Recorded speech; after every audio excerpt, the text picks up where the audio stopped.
College আমাকে বিতাড়িত করেনি, বিতাড়িত করেছে কিছু লুম্পেন প্রোলেতারিয়েট। আজকে সেই ম্যাপটাই, মানে প্রপোজড ঝাড়খণ্ডের যে ম্যাপ, সেই ম্যাপটাই কিন্তু আজকের রেড করিডোর। তাদের বাড়িতে রাত্রিবাস হচ্ছে আমার সাঁওতালি বাড়িতে, কি পরিষ্কার পরিচ্ছন্ন কল্পনা করতে পারবে না। আমি তো নোংরার হদ্দ। আমাদের সম্বল একটা চিঠি, চম্বলে যাচ্ছি একটা চিঠি দিয়ে। এই যে মান সিং, মোহর সিং, মাধো সিং, নবাব সিং, এটা প্রত্যেকে কিন্তু ল্যান্ড লর্ড। আমি তো কোথাও প্লাস স্ট্রাগল খুঁজেই পেলাম না। একবার এক্সেপশন ইজ ফুলন দেবী। ফুলনের পথটাই পথ। এই অভয়ার জন্য বিচার চাওয়া, হ্যাঁ, কে তোমাকে বিচার দেবে? পশ্চিমবঙ্গে এখন আর কোনো মাস্টার নেই, নেতারা আছে। তার অপারেশন হচ্ছে। আমি লিখছি কিভাবে, কারণ আমি জানতামই যে এই অপারেশনটার সাথে ও কষ্ট পাবে, ওকে সারা জীবন ধরে ভুগতে হবে, সেটা আমি জানি। কিন্তু এই অপারেশনটার সঙ্গে জীবন মরণের কোনো সমস্যা নেই। সিনেমাটার থেকে উপন্যাস লিখলাম একটাই কারণে, সিনেমাটা খাজা বানিয়েছি তাই। বিড়ি খেলে যদি বিজ্ঞাপন না হয়, হবে না। আশ্চর্য, বিড়ি খেয়ে বিজ্ঞাপনগুলো হলো। খাদিম সারাদিন তো বিড়ি খেতে খেতে হলো। যদি তুমি বলো যে সব থেকে আদর্শ শিল্প কোনটা, একমাত্র কবিতা বস। আমি অনিকেত পাখি, হ্যাঁ, যার কোনো নিকেত নেই। পিকচার আভি পাখি হয়।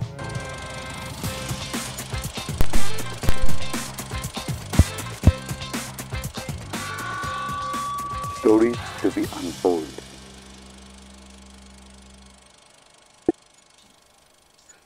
ওয়েলকাম কাকু, welcome to the creative chronicles. আমাদের পডকাস্টটা যেটা আমরা করি কাকু, যে একজন মানুষ, একজন শিল্পী যে কোনো মাধ্যমের হতে পারে, তার যে শৈল্পিক যাত্রা বা সেই নিয়ে তার চিন্তা ভাবনা, এই নিয়ে বিভিন্ন গল্প আমরা শুনি, বোঝার চেষ্টা করি, শেখার চেষ্টা করি। এটাই আমাদের পডকাস্টের মূল লক্ষ্য। ওয়েলকাম। নমস্কার। আমি ওদেরকে ধন্যবাদ দেবো এই কারণে যে আমার মতো একটা অত্যন্ত সামান্য মানুষকে ওরা ছবি তুলছে, কথা বলছে। এটা আমার জীবনে খুব কম ঘটেছে। আমি ক্যামেরার পেছনের লোক। তো যাকে আমি আমি আমি সত্যিই খুব কৃতজ্ঞ যে আমি নিজের কথা একটু বলার সুযোগ পাবো। এই সুযোগটা শোনা আমাদের ভাগ্যের ব্যাপার।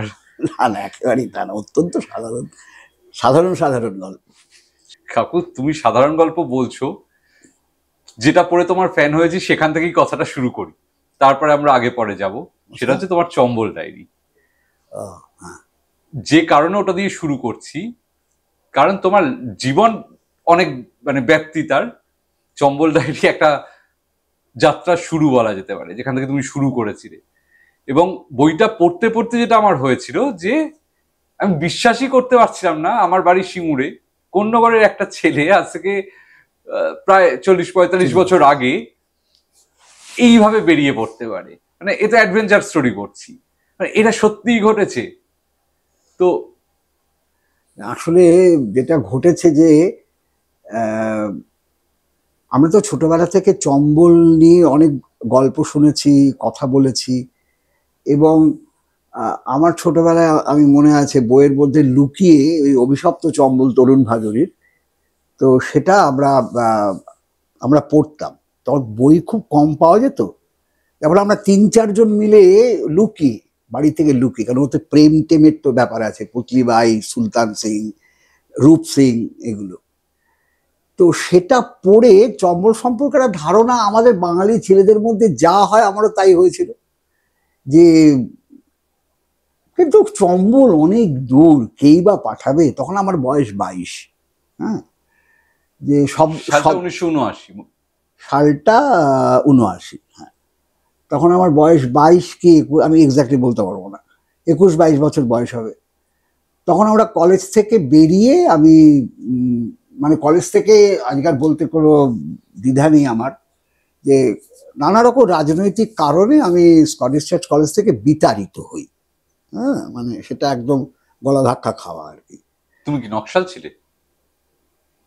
এটা আবার নাই বা বললাম, পরে আমার কথাবার্তা থেকে নিশ্চয়ই এটা লাল গেঞ্জিও পরে এসছো। ও লাল তো রক্তের রং, ওটাকে সঙ্গে করে আমরা বয়ে বেড়াই। তো আমি ওটাকে সবাই ভেতরে রাখে, আমি ওটাকে বাইরে রাখি। তো ঘটনাটা হচ্ছে যে ওই ওই বিতাড়িত কলেজ আমাকে বিতাড়িত করেনি, বিতাড়িত করেছে কিছু লুম্পেন প্রোলেতারিয়েত, মানে যেটা আমরা আমাদের ভাষায় বলি আর কি। তখন কোন সালটা বুঝতে পারছো? সেটা হচ্ছে 75 জরুরি অবস্থা, 76, ওই 76-77। তখন আমি একদম শ্যাটার্ড, মানে আমি আমি কোথায় যাবো, বাড়িতেও বলতে পারছি না যে আমাকে কলেজ থেকে তাড়িয়ে দেয়নি, কিন্তু আমি ঢুকতে পারছি না কলেজে। হ্যাঁ, তো কিছু তো একটা করতে হবে। তো আমি তখন খবর পেলাম যে সেন্ট জেভিয়ার্স কলেজে চিত্রবাণী বলে একটা অর্গানাইজেশন আছে, হ্যাঁ, জেসুইটস মিশনারিদের। তো ওটাতে যিনি ছিলেন ডিরেক্টর, তিনি হচ্ছেন ফাদার গাস্তন রোবরেজ। তো ফাদার সম্পর্কে তো একটা ধারণা থাকে যে একটা একজন মানে ধর্ম প্রচারক, একজন সাদা পোশাক পরেন। তো আমার প্রথম থেকে একটুখানি আমার যেন এটা কেমন কেমন লাগলো, কারণ আমি ছোটবেলা থেকে ধর্মবিরোধী, আজও ধর্মবিরোধী। যাবো তো বন্ধুরা বললো না গিয়ে আর কি করবি তুই, তো তার কোনো উপায় নেই, তুই যা। তো আমি গেলাম এবং ফাদারের সাথে দেখা করলাম। এবং ফাদার বলল যে এবং সবচেয়ে বড় কথা জানতে চাইনি যে আমি কি পাস। তো এটা আমার পক্ষে খুব মানে ইয়ে হলো আর কি, যে আমি ভয় বলছি যে বিএ পাস ছাড়া হয়তো ঢুকতে দেবে না। তোমার কি মানে একটা জিনিস জিজ্ঞেস করছি এখানে থামিয়ে তোমাকে, তুমি কি সিনেমার ব্যাপারে ইন্টারেস্টেড ছিলে না সিনেমাতেই গেলে? ভয়ঙ্কর। আচ্ছা, মানে কলেজে থাকাকালীন আমরা হ্যানো ক্লাব নেই তখনকার দিন, এখন ক্লাবগুলো নেই, সেই ক্লাবের মেম্বার আমরা হইনি, এটা হতে পারে না। সেই সময় আমাদের ফেলিনি, ট্রুফো, গোদার এবং টার্কভস্কি, হ্যাঁ, এগুলো তখন আমাদের মুখস্থ। পাশাপাশি ওয়ার্ল্ড সিনেমা, হ্যাঁ, মুখস্থ মানে ওই আসতো যারা। আমি গোপী সদনের সঙ্গে যুক্ত ছিলাম, আইজেনস্টাইন সিনে ক্লাব, তারপরে সিনে সেন্ট্রাল, এগুলোর সঙ্গে ওই ওই কলেজ জীবনে মানে পঠন পাঠন কি হতে পারে সেটা হচ্ছে যে ওখানে কোনো সিলেবাস নেই, তোমার সিলেবাস তুমি তৈরি করবে। তুমি চিত্রবাণীতে চান্স পাবে কি পাবে না ডিপেন্ড করছে তুমি তোমার সিলেবাসটা কিভাবে বানাবে। অদ্ভুত। হ্যাঁ, এটা চিত্রবাণী আমাদের শিখিয়েছিল। ওই সময়টা আমার হচ্ছে আমার জীবনের সব থেকে গ্লোরিয়াস টাইম। পকেটে একটা পয়সা নেই, বাড়ি থেকে কেউ পয়সা দেয় না। হরিদেবপুরের আমার যে দাদারা, যে দাদার ছবি এই অভয়াত কাণ্ডে নাকে নল লাগিয়ে সবাই দেখেছে, ভাইরাল হয়েছে, তো তার কাছ থেকে হাত পাতি যে দাদা ভাই পয়সা দাও, যা পারে তখন দিত আমাকে। এই করতে করতে চিত্রবাড়িতে আমি আমার সিলেবাসটা তৈরি করলাম। ফাদার আমাকে লিখতে দিলেন শোলের উপরে একটা লেখা, শোলে। আমি তো প্রিপেয়ার্ড যে ফেলিনি বলবে, ট্রুফো বলবে, কিংবা গোদার বলবে, টার্কভস্কি বলবে, হোয়াট এভার, বার্গম্যান বলবে, আমি তো বা অ্যাটলিস্ট সত্যজিৎ রায় বলবে, অ্যাটলিস্ট ঋত্বিক ঘটক বলবে, মৃণাল সেন বলবে, বা যাই হোক কিছু একটা বলবে। আমি তখন না মানে হতাশ, মানে যেটা হচ্ছে যে শোলে একটা কমার্শিয়াল ছবি, শোলে দেখেছি তো বটেই, বাড়াবাড়ি করে দেখেছি, লাইন দিয়ে দেখেছি, সবকিছুই করেছি, জ্যোতি সিনেমাতে দীর্ঘদিন চলেছে, তো আমরা ওখানে গিয়ে হই হই করে দেখতাম। আমি না কিছু বুঝতে পারছি না যে আমি শোলে নিয়ে কি বলবো। ফাদার আমাকে কয়েকটা পয়েন্ট দিল, বলে তুমি কি এগুলো লক্ষ্য করেছো? বলছি না। তাহলে সিনেমা দেখো কেন? ফেলিনি দেখে ফেলিনির 8.5 তুমি কি বুঝেছো? গোদারের ব্রেথলেস তুমি কি বুঝেছো? স্যার কিছু স্যার বলতাম না, আর বলতাম ফাদার, না ফাদার আমি কিছু বুঝিনি। শোটা আবার দেখো, সঙ্গে সঙ্গে আবার মারামারি করে দলবল দিয়ে গিয়ে রীতিমতো রংবাজি করে আবার শোলে দেখলাম। এবার একদম মানে শোলের ফাদার বলেছে শোলে থেকে খুঁজে বার করো, সেগুলো আস্তে আস্তে দেখে দেখে আর 2-3 বার শোলে দেখলাম। দেখে দেখে দেখে দেখে দেখে আমি বুঝলাম যে আরে বাবা, শোলে তো একটা মানে একটা একটা শুধু মানে নট অনলি সিনেমা, ওটা একটা এপিক। মানে শোলেতে কি নেই? প্রতিহিংসা আছে, আর সব থেকে বড় কথা, শোলেতে শুরু হচ্ছে একটা ক্লাইম্যাক্স দিয়ে। আমি কোনো বিদেশি সিনেমা তো আমি দেখিনি যেটা ক্লাইম্যাক্স দিয়ে, গোলাগুলি দিয়ে তো শুরু হচ্ছে, ট্রেন যাত্রা দিয়ে। পরে গল্প শুনেছিলাম যে উনি রাজ কাপুরকে তো দেখাতে এনেছিলেন শোলে, জিপি রমেশ সিপ্পি, হ্যাঁ। রমেশ সিপ্পি দেখাতে এনেছিলেন। তখন রাজ কাপুর বলেছিল যে ওই প্রথম সিকোয়েন্সটা প্রথম সিনগুলো হয়ে যাওয়ার পরে জিজ্ঞেস করেছিল যে अब तो पहले क्लाइमेक्स डाल दिया। তখন নাকি রমেশ পিকচার আভি বাকি है। তো ওটার মধ্যে যেটা আছে জাতপাত, তারপরে ওটার মধ্যে আছে অন্যায়ের বিরুদ্ধে প্রতিবাদ, এগুলো আছে, অমুক তো আরো অজস্র, আমি এই মুহূর্তে ভুলে গেছি। হ্যাঁ, আমার স্মৃতি কাজ করছে না। আমি এগুলো খুঁজে খুঁজে ফাদারকে বললাম যে ফাদার আমি খুঁজে পেয়েছি। বললো ভেরি গুড। বলে উনি আরো কিছু পয়েন্ট দিলেন। তারপরে শোলের উপরে আমি লিখলাম এবং আমি ঢুকে পড়লাম। এবং আমাকে বলে যে তুমি তোমার সাবজেক্ট ঠিক করো, তুমি কি নিয়ে পড়বে? আমি যে ফিল্ম অ্যাপ্রিসিয়েশন আর ফটোগ্রাফি। ফটোগ্রাফির নেশাটা আমার এক মাস্টারমশাই আমাকে ধরিয়েছিল, কিন্তু তখন তো আমার কাছে ক্যামেরা ছিল না আর রিল কেনার পয়সাও ছিল না। স্যারই আমাকে দিতেন, রাজীব দে আমাদের ইংরেজি পড়াতেন, আমাদের ফিজিক্স পড়াতেন। কিন্তু পরবর্তী জীবনে তিনি স্কুলের চাকরি ছেড়ে ইনকাম ট্যাক্সের খুব বড় অফিসার হন। ওনার ক্যামেরাটাই পরে উনি আমাকে তো দিয়ে গেছিলেন, গিফট করে দিয়ে গেছিলেন। যখন আমাকে জিজ্ঞেস করেছে তুমি কি ক্যামেরা নিয়ে কাজ করবি, তুই কি ক্যামেরা নিয়ে কাজ করবি, আমি যে হ্যাঁ আমি ক্যামেরা নিয়ে কাজ করবো। তো ওরা দিয়ে গেছিলেন। তো কাকু, এই যে জায়গাটা তুমি বললে, মানে একটা উন্নাসিকতা থাকে এটা ওই বয়সে। আমি ওয়ার্ল্ড সিনেমা দেখেছি যে শোলেকে পাত্তাই না দেওয়া হয় তো সেইভাবে।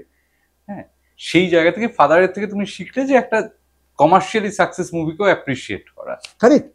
হ্যাঁ, ফিল্ম অ্যাপ্রিসিয়েশন ব্যাপারটাই তাই। তুমি যদি ববি দেখো তাহলে ববির গল্পটা কার লেখা জানো?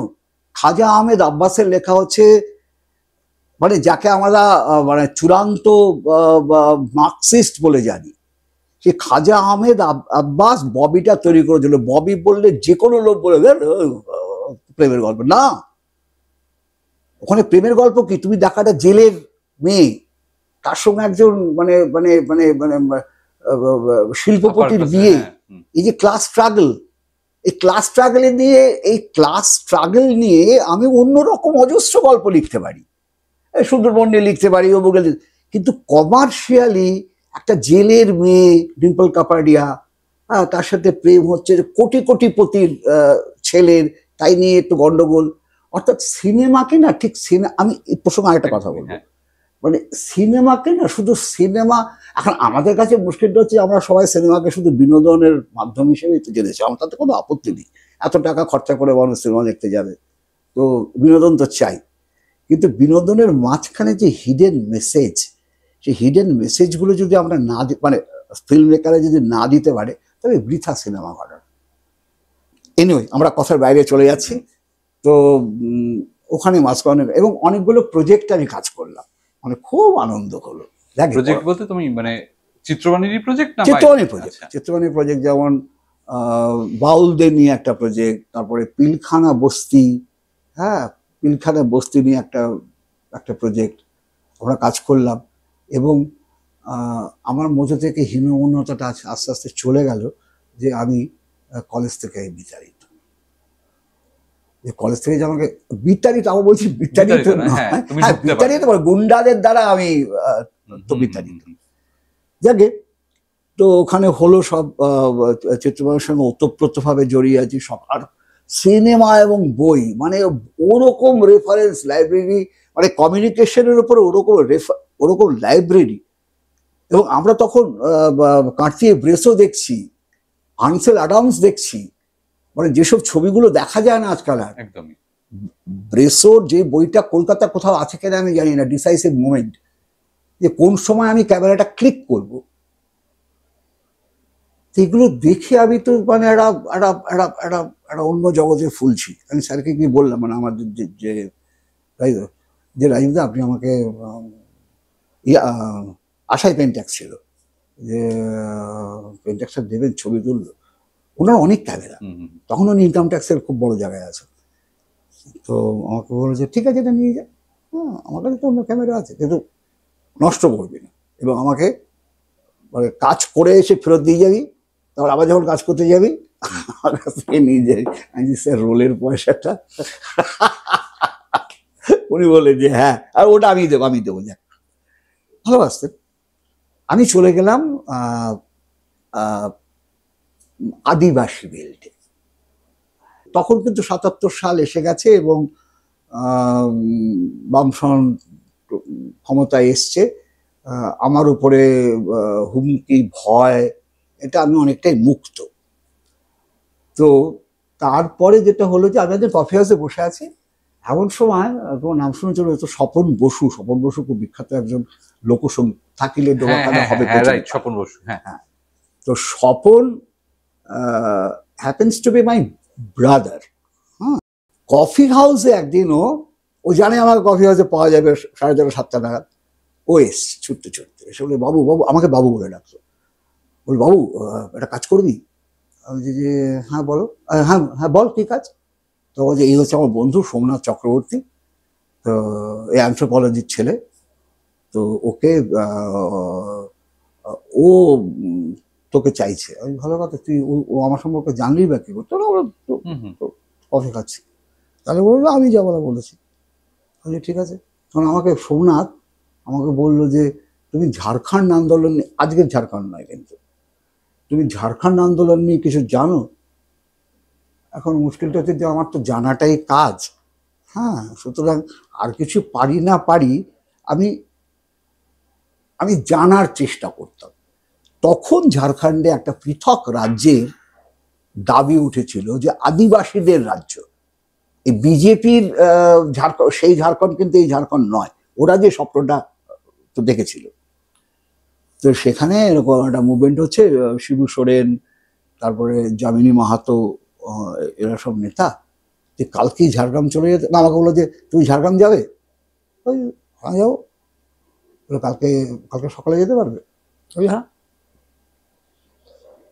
আমি বাড়ি ফিরলাম না, আমি আমার দাদার বাড়িতে। পয়সা তো আমাকে নিতে হবে, আমার কাছে তো পয়সা নেই, আমি কি করবো? মানে হরিদেবপুরে গিয়ে দাদা ভাইয়ের কাছ থেকে, বিজুদার কাছ থেকে পয়সা নিয়ে আমি ভোর স্টিল না ইস্পাত কি একটা থাকতো, ওটা নিয়ে গেছি। আমার কাছে কিন্তু আর কোনো কন্ট্যাক্ট নেই, শুধু নাম আছে যামিনী মাহাতো, কেষ্টপুর গ্রাম। আমি ঝাড়গ্রাম স্টেশনে নামলাম, ফুটছি আর কি, যে ঝাড়খণ্ড আন্দোলন তো কভার করবো, আদিবাসীদের মধ্যে থাকবো এই ব্যাপারটা। তারপরে কেষ্টপুর কোন বাস যাবে, 3টে বাস পাল্টে যেতে হয়। আমি প্রায় সন্ধ্যের মুখে গিয়ে ওখানে পৌঁছলাম। তো ওখানে গেলাম, তো ওখানে খুঁজতে খুঁজতে আমি দোকানে জিজ্ঞেস করলাম যে যামিনী মাহাতোর বাড়িটা আপনারা চেনেন? তখন ওরা বলে যে হ্যাঁ চিনি, কিন্তু ও তো এখনো ফেরেনি। কারণ ওই গ্রামে কে কবে ফিরছে, কে কখন বেরোচ্ছে, এটা সবাই জানে। কারণ বাস স্ট্যান্ড দিয়ে যেতে গেলে ওখানে চায়ের দোকানগুলি হচ্ছে মূল জায়গা আর কি। তো ও তো সকালে বেরিয়েছে, এখনো তো ফেরেনি, আপনি এখানে বসুন। তারপরে প্রথম আমি মুড়ি দিয়ে বাঁধাকপির তরকারি, না এটা বাঁধাকপির ঝোল, হ্যাঁ মানে ট্যাল ট্যাল করছে বাঁধাকপির ঝোল, তার মধ্যে মুড়ি দিয়ে এক পেট খেলাম। আর প্রবল খিদে। অনেক রাতে ও আসলো, তো আমাকে বলছে যে আপনাকে কে পাঠিয়েছে? ও সরি, আমি বলতে ভুলে গেছিলাম। স্বপন বলে তুই গিয়ে পশুপতি মাহাতোর কথা বলবি। পশুপতি মাহাতো একজন খুব নাম করে মানে অ্যানথ্রোপোলজিস্ট ছিলেন। এই অ্যানথ্রোপোলজিক্যাল সার্ভে অফ ইন্ডিয়াতে কাজ করতেন এবং ঝাড়খণ্ড আন্দোলনের সঙ্গে তার কানেকশন ছিল। পশুপতি, আমি তো বললাম যে আমাকে তো পশুপতিরা পাঠিয়েছে। ও আচ্ছা আচ্ছা, চলো চলো, ওর বাড়িতে গেলাম। সে সুন্দর একটা ইয়ে মানে মাটির দোতলা বাড়ি, আর সময়টা ছিল গ্রীষ্মের প্রখর গ্রীষ্ম, মানে দিনের বেলাটা যেন মানে পিঠ ফিট জ্বালিয়ে দিচ্ছে আর কি, রাতের বেলা ভীষণ ঠান্ডা। তারপরে আমরা তো এখানে বাইরে শুই খাটিয়া পেতে, কোনো অসুবিধা হলে তো মানে না না আমার কি অসুবিধা। আমি ক্যামেরার ব্যাগ মাথায় দিয়ে আমি ঘুমালাম, ও কালকে সকাল থেকে কাজ শুরু করবো, চিন্তা করো না। এনিওয়ে, ওই প্রায় ওই এক বস্ত্রে বেরিয়ে গিয়ে 15 দিন আমি পুরো ঝাড়খণ্ডে ওদের যে প্রপোজড স্টেট অফ ঝাড়খণ্ড, এই এটার পুরোটা ঘুরলাম এবং প্রপোজড ঝাড়খণ্ডের ম্যাপ আমি জোগাড় করলাম এবং আমরা সাইকেলে সাইকেলে পায়ে হেঁটে প্রায় টাটা পর্যন্ত গিয়ে আমরা পুরো এবং ও আমার জন্য একটা বিশাল মিছিলের আয়োজন করলো। মিছিলে? হ্যাঁ, বিশাল ঝাড়খণ্ডী, আমি তো যেতে আমার তো ছবি হবে না, বিশাল মিছিল, সেই টাঙ্গি, বল্লম, তারপরে ধামসা, হ্যাঁ, তারপরে ঢোল, এই নিয়ে বিশাল মিছিল। আমি ছবিটা তুলেছিলাম, উঁচু আল ছিল, ওই আলের ওপর দিয়ে মিছিলটা যাচ্ছে আর আমি কি বলে লো অ্যাঙ্গেল থেকে সিলিউটে ওই ছবিটা তুললাম। প্রায় 200-250 লোক তো ও জোগাড় করেছিল। আজকে সেই ম্যাপটাই, মানে প্রপোজড ঝাড়খণ্ডের যে ম্যাপ, সে ম্যাপটাই কিন্তু আজকের রেড করিডোর। এটা আমি একদম মানে প্রমাণ করে দিতে পারি। শিবু সোরেনের নাম তুমি বললে, হ্যাঁ, মিট করলাম তো। হ্যাঁ হ্যাঁ, এই লোকটাই তো, মানে এই শিবু সোরেনই তো পরে মুখ্যমন্ত্রী হলো। দুঃখের ব্যাপারটা হচ্ছে যে নেতারা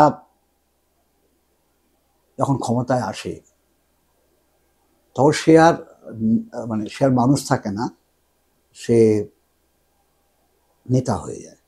হ্যাঁ, তো এই ক্ষমতায় এলো, ঘুষ খেলো, ঘুষ কেলেঙ্কারি, অমুক কেলেঙ্কারি, তমুক কেলেঙ্কারি, কিন্তু শুরুটা তো করেছিল ওখান থেকে। মানে আমি তো সেই শিবু সোরেনকে চিনি, সেই বঙ্কিম মাহাতোকে চিনি, সেই জামিনী এখন কোথায় আছে আমি জানি, আমার বয়সে তো হলো।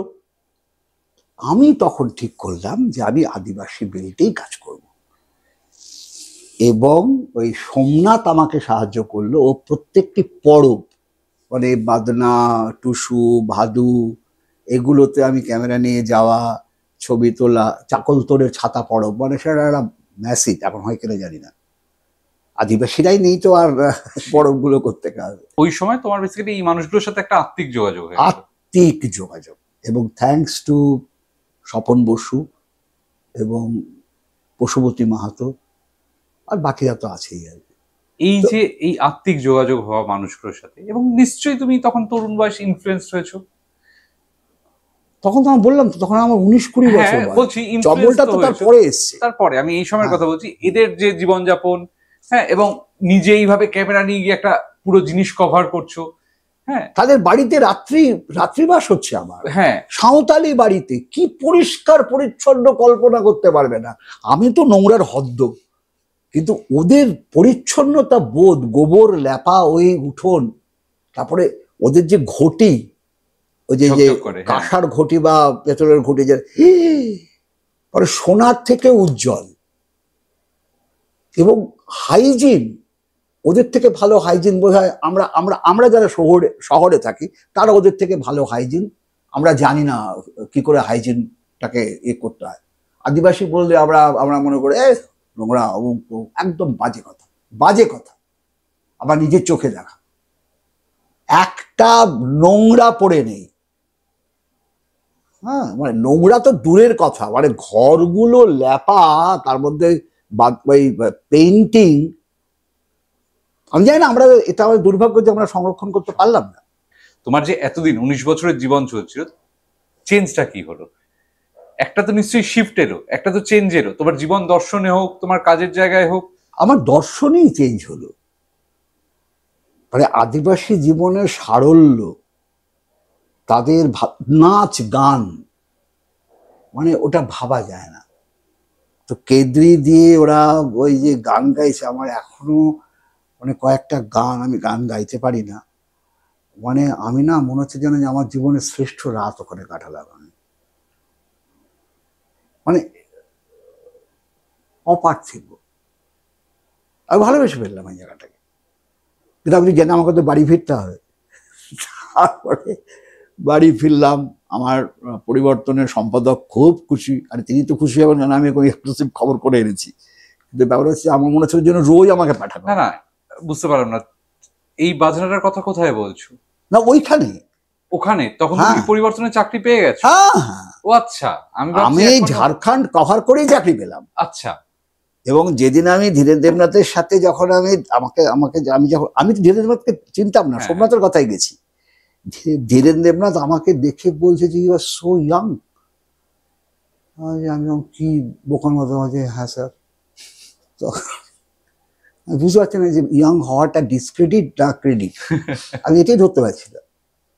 তারপরে বলছে আচ্ছা আচ্ছা, তোমার তো অনেক আগেই আমার কাছে আসা উচিত ছিল।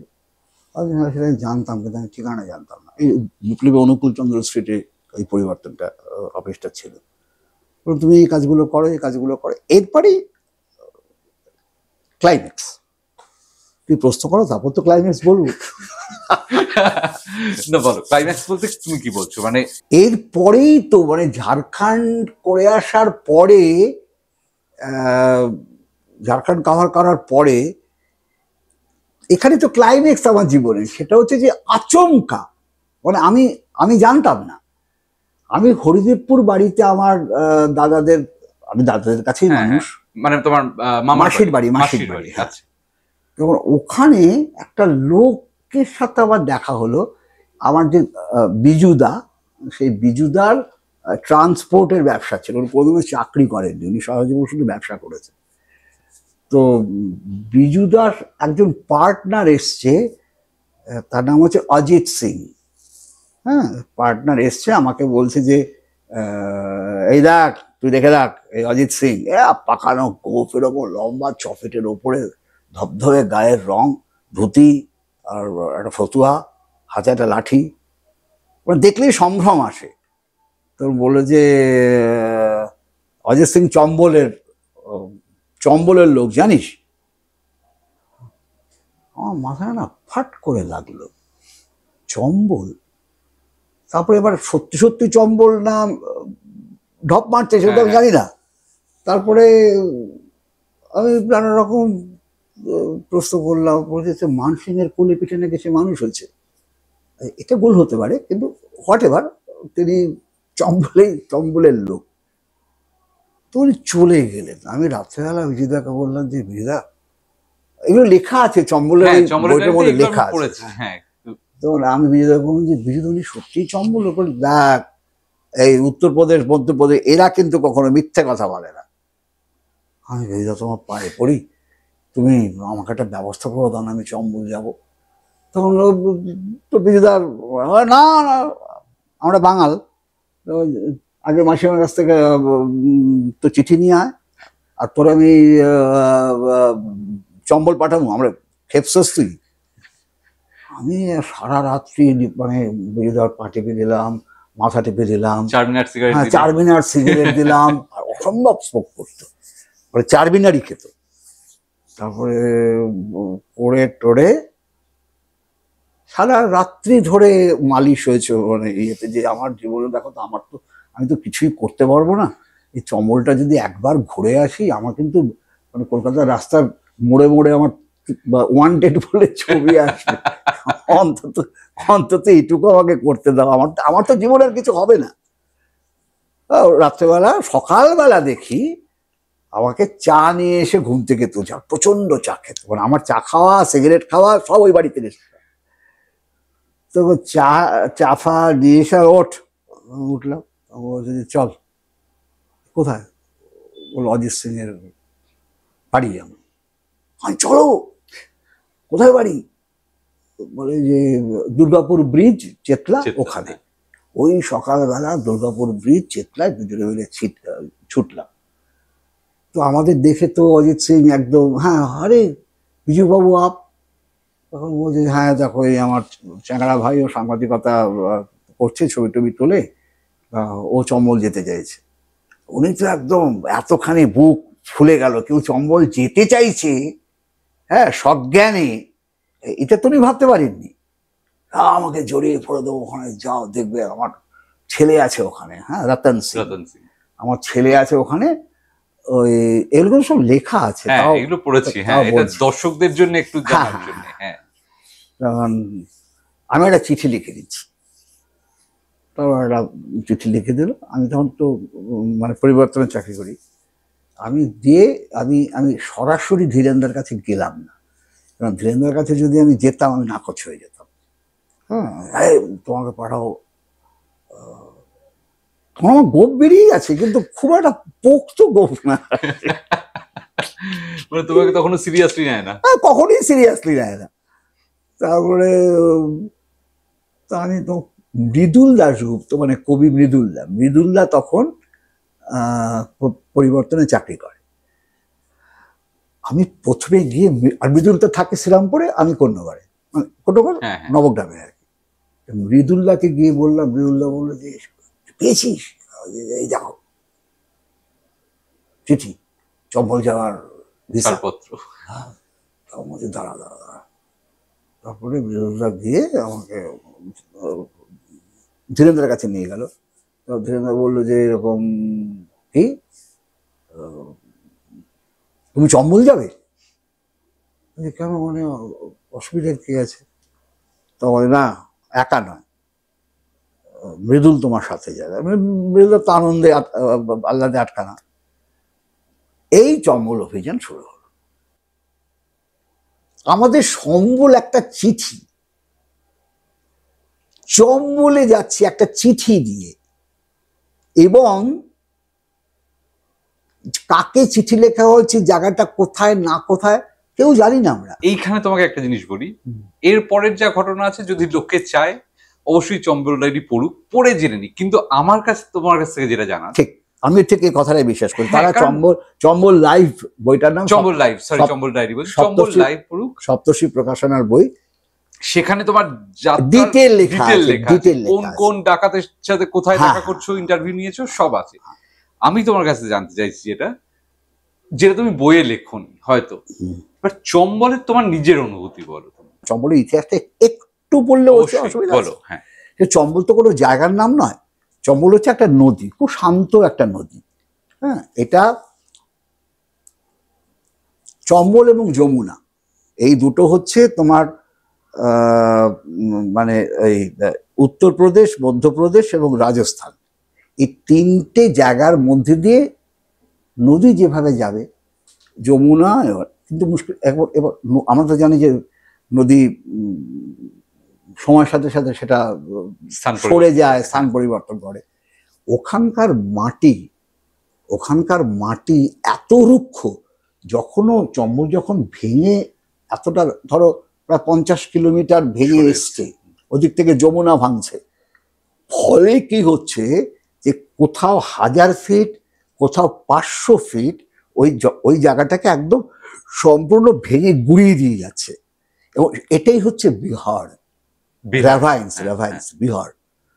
এটা তুমি শান্তিনিকেতনে যদি তোমার মানে বহু বছর আগে স্মৃতি থাকে, খোয়াইয়ের সাথে অনেকটা মিল আছে, একদম রুক্ষ পাথুরে বালি। চম্বলে কোথাও কোনো পাহাড় নেই।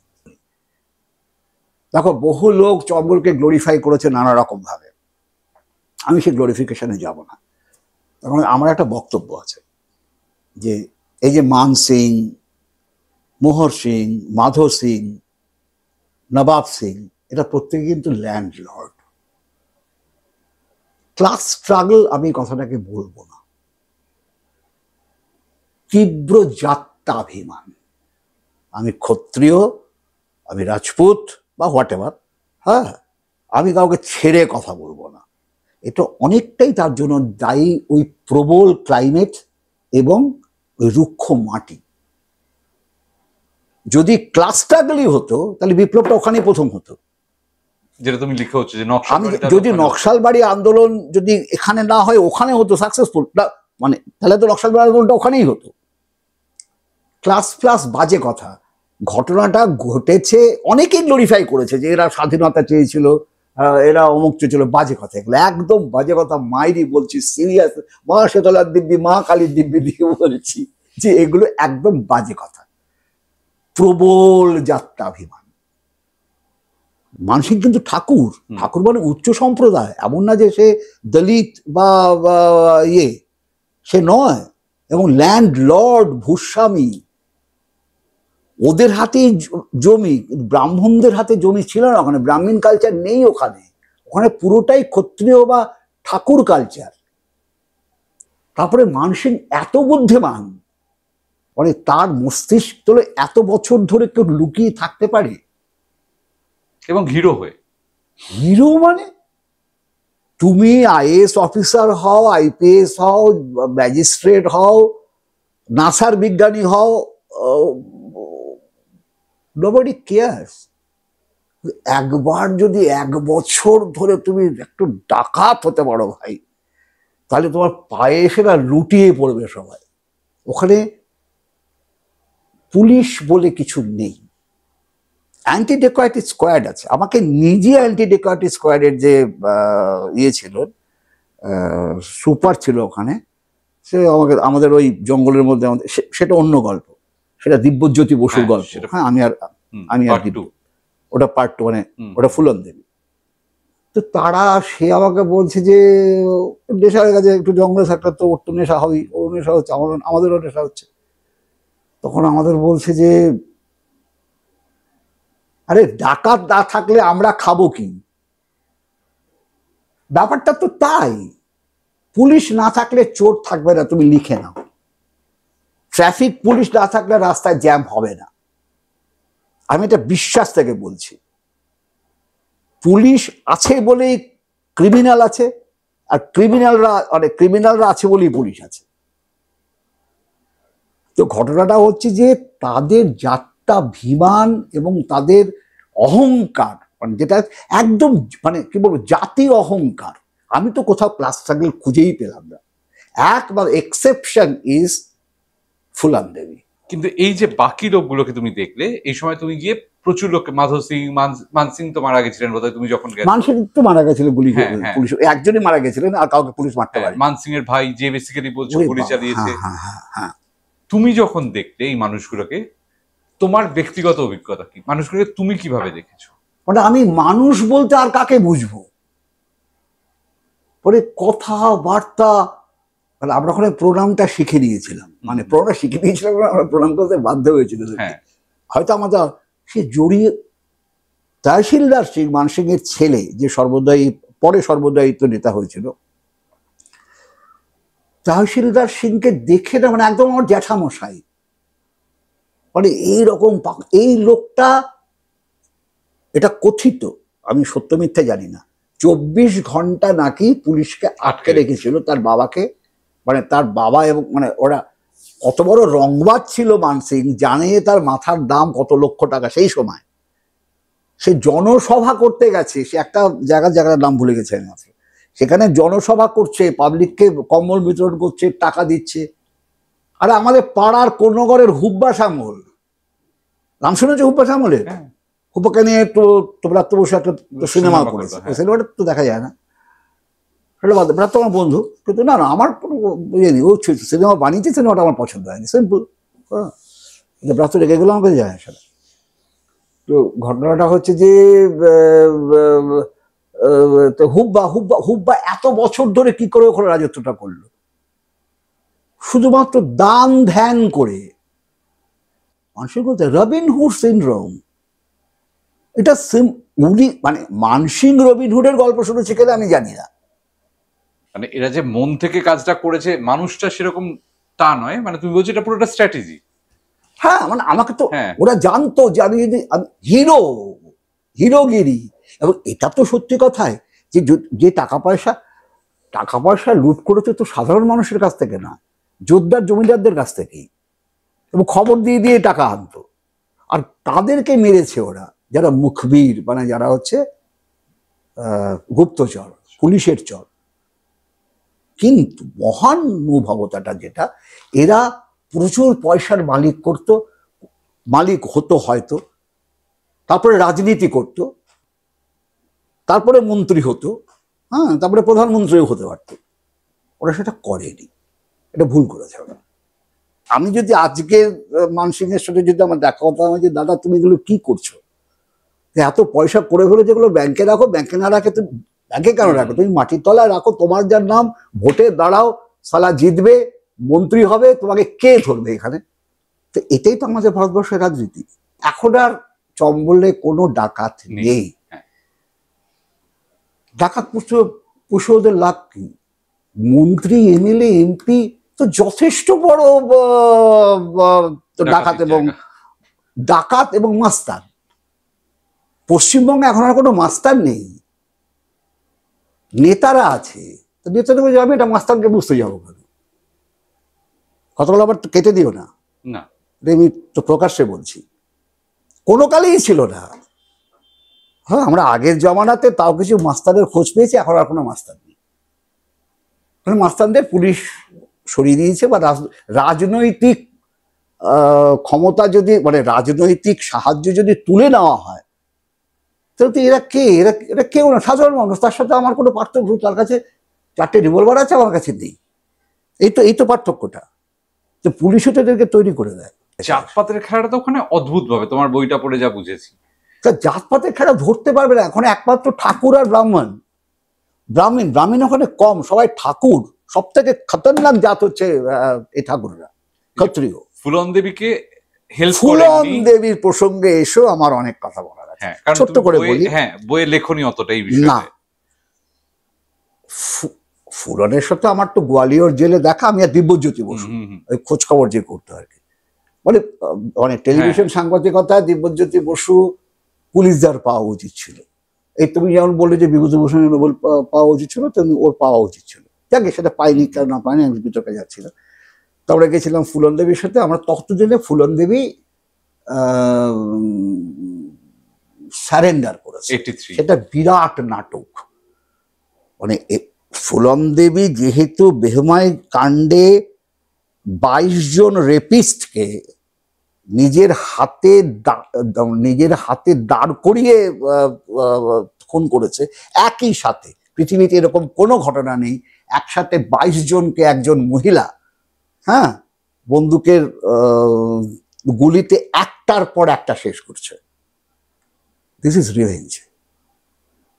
3 দিন ধরে তাকে অত্যাচার করা হয়েছিল, 3 দিন, পুরো গ্রাম। তা আমার কাছে তো সে জোয়ান অফ আর্ক। ফুলন যেটা করেছে, ডোন্ট টেক ইট আদারওয়াইজ। বল আজ ক্যামেরার সামনে পেয়েছি, ফ্রি, তোমার কাটলে কেটে দেবে। কিন্তু আমি যেটা বলতে চাই যে ফুলনের পথটাই পথ। এই অভয়ার জন্য বিচার চাওয়া, হ্যাঁ, কে তোমাকে বিচার দেবে? ও নিজে বিচারটা করেছে। কয়েকটা মরুক না, কয়েকটা মরুক, মেয়েদের হাতেই মরুক। ও তো মেরেছে, শুধু তাই নয়, নেক্সট ফেজটা ভাবো। মুলায়ম সিং যাদব তাকে এমপি বানালো, ফুলন দেবী পার্লামেন্টে গিয়ে বসলো। বুঝতে পারছো? একটা স্বামীর হাতে মার খাওয়া একটা লোক, এক মহিলা, মুখরা বলে তাকে মারা হয়েছে, আরে তাকে অত্যাচার করা হয়েছে। সে পালিয়ে এসে বিভিন্ন গ্যাং, প্রত্যেকটি গ্যাং ওকে যা করার করেছে, ব্যবহার করেছে। তারপর তোমার একটা প্রেম পর্ব আছে। তো তারপরে সে রিভেঞ্জ নিয়েছে, 22 জনকে একার হাতে মেরেছে। তো বিচারটা তো ওই করেছে। আমরা তো কোনো মহামান্য আদালতের কাছে তো বিচার চাইনি। চাইতে গেলেও আদালত হয়তো ওই জায়গাতে পৌঁছতেই পারতো না। একটা গ্রামের মেয়ে, সে প্রমাণ দেবে কি করে? আর 22 জন। আগুনের পাখি যদি কাউকে বলতে হয়, মানে ফিনিক্স পাখি কথাটা আমি লিখেছিলাম, ফুলন কিন্তু ফিনিক্স পাখি। এবং সেই ফিনিক্স পাখিকে মরতে হলো কোথায়? তারই বাড়ির সামনে, যে সময় ও বুদ্ধিস্ট হয়ে গেছিল। কয়েকটা দিন ও বৌদ্ধ ধর্ম গ্রহণ করেছিল, অহিংসা ন্যাচারালি। আমাদের অশোক তো তার 7 ভাইকে মেরে কলিঙ্গ সাফা করে দিয়ে বৌদ্ধ হয়ে গেল, উনিও তাই হয়েছিল।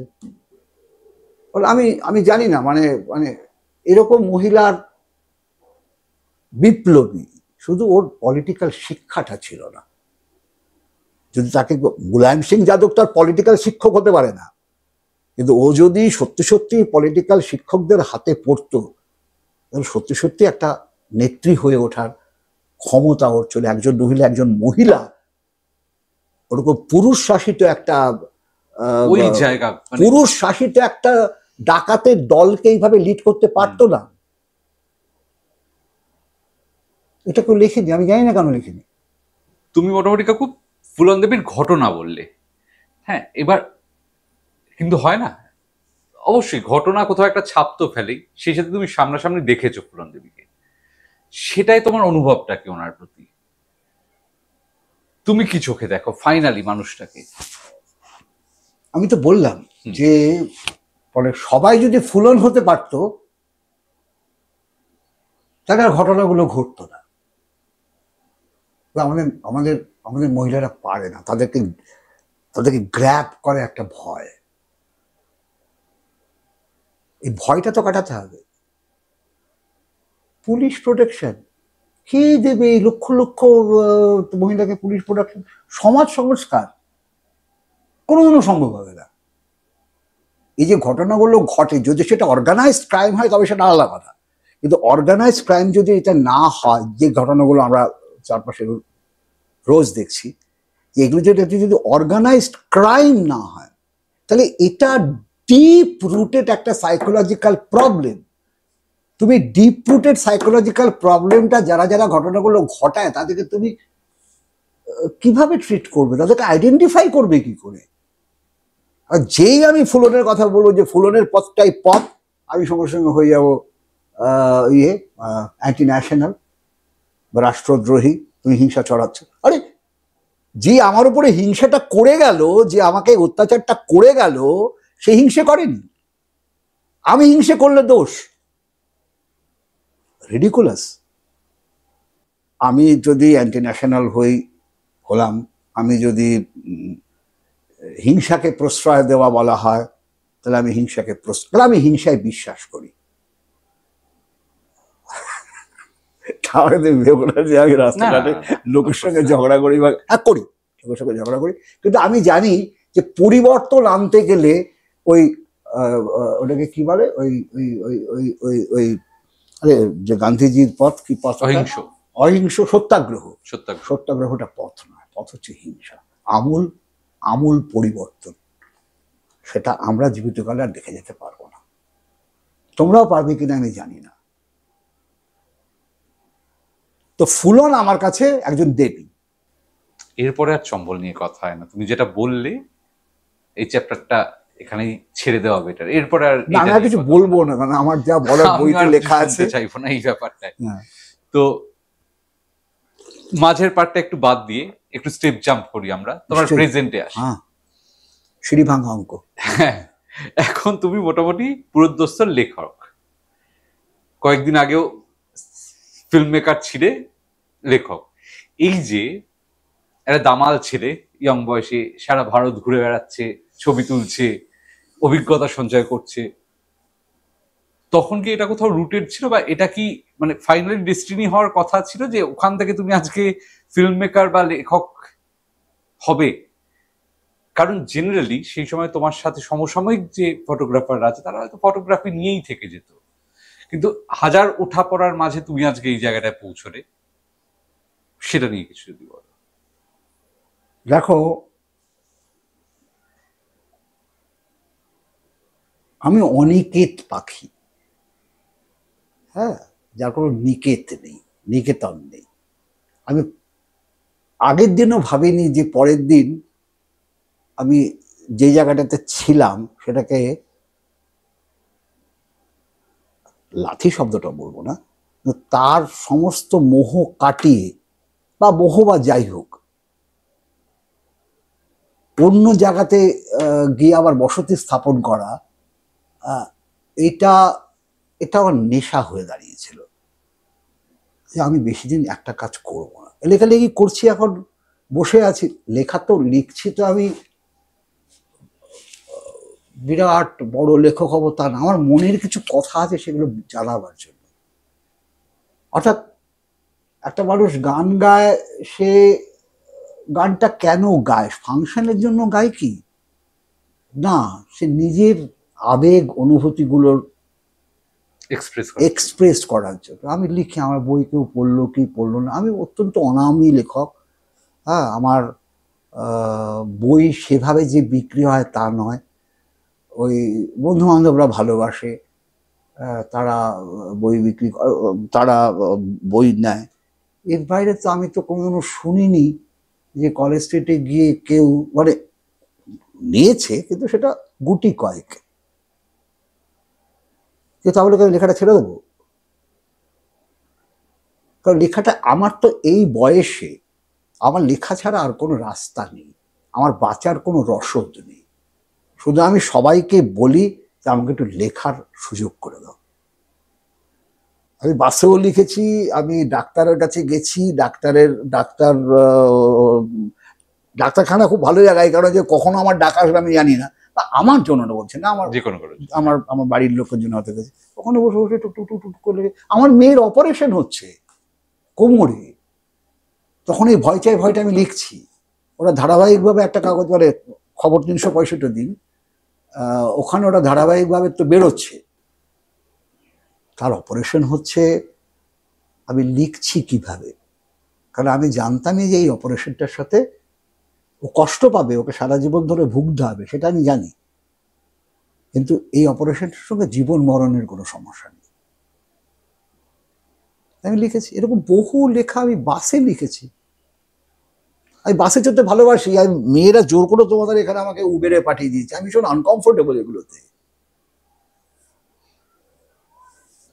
আসলে কথাটা হচ্ছে মন, মন। কথাটা হচ্ছে মন। তুমি গান গাও কি ছবি আঁকো কি কবিতা লেখো কি কি লেখো কি সিনেমা বানাও, এই পুরোটা হচ্ছে মন। এই মনটাকে এই পারিপার্শ্বিকতা থেকে ওপরে তুলে নাও, যেটা সাধুরা পারত। এই যে এত সুর তৈরি হয়েছে আমাদের, কি করে হয়েছে? এত রাগ, পারমুটেশন কম্বিনেশন। তো এই যে তারা গিয়ে একটা, এবং এর জন্য লোকে শিল্পী সাহিত্যিক বা কবি বা এদেরকে স্বার্থপর বলে। আমি এখনো ততটা স্বার্থপর হতে পারিনি, কিন্তু আমি স্বার্থপর হব, কারণ আমার আর জীবনের খুব বেশি দিন আর বাকি নেই। আরে বয়স তো হচ্ছে, সুতরাং স্বার্থপর একটু হতে হয়, না হলে সে পারবে না। কিন্তু এই যে তুমি স্বার্থপর হবে, মানে কোন জিনিসটা ঠিক তোমাকে তাড়িয়ে নিয়ে বেড়াচ্ছে যার জন্য তুমি স্বার্থপর হবে? মানে তুমি কি সবসময় মানে ওই ক্রিয়েশনের মধ্যে, মানে কিছু না কিছু আমাকে ক্রিয়েট কিছু না কিছু আমাকে করতে হবে। আমি ছবি আঁকতে পারি না, আমি গান গাইতে পারি না।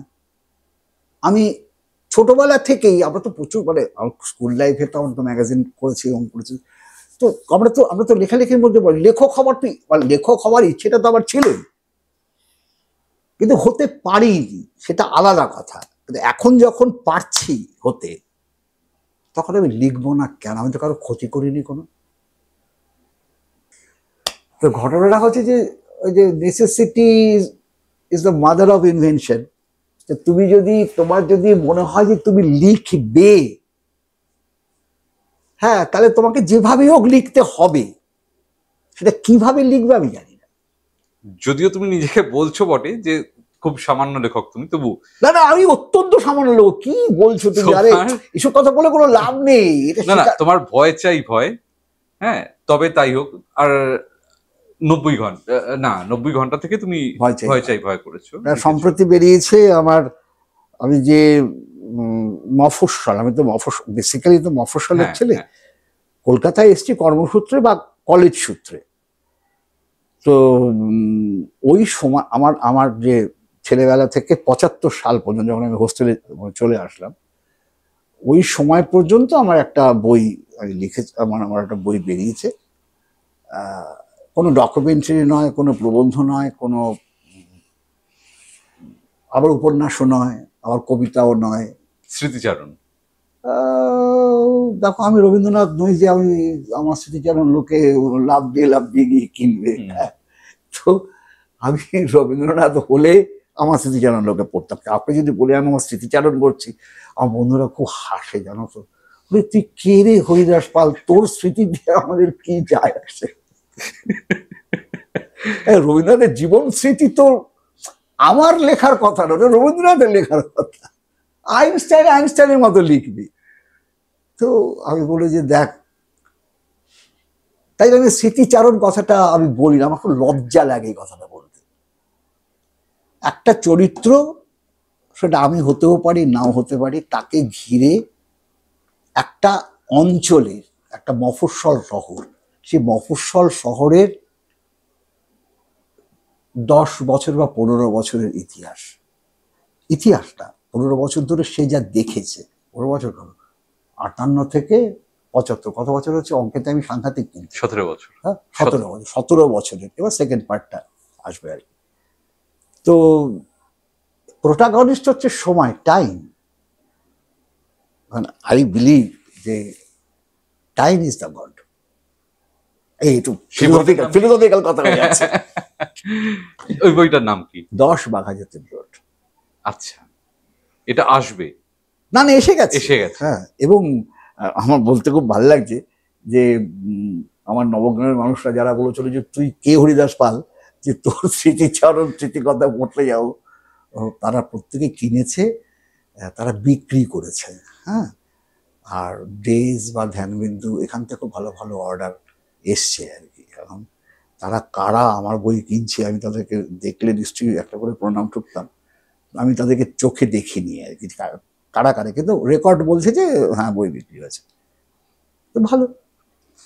এবার বইয়ের মধ্যে মানে অদ্ভুত ঘটনা, জেনারেলি আমরা সবসময় দেখি যে উপন্যাস থেকে সিনেমা তৈরি হচ্ছে। তোমার ক্ষেত্রে ব্যাপারটা, হিসেবটা আবার উল্টে গেল। তুমি সিনেমা থেকে বই লিখতে, আগে সিনেমা করলে 90 ঘন্টা, সেটা থেকে কেন বই লিখতে, যেখানে আজকে মানে ধরো, বা তুমি সিনেমাটাও যখন করেছো তখনও বই পড়া তো কমে যাচ্ছে, মানে উল্টে সিনেমা অনেক বেশি লোকের কাছে পৌঁছচ্ছে। তো তুমি উল্টো পথে গেলে কেন, আগে সিনেমা করে তারপরে বই? দেখো, সিনেমা, আমি তোমাকে একটু আগে বলেছি যে সিনেমাটা কোনো শিল্প হতে পারে না। তার কারণ হচ্ছে যে কোটি কোটি টাকা একটা সিনেমার পিছনে লগ্নি হয়। তারপরে সিনেমাটা তো একটা মানে একটা বইও প্রোডাক্ট।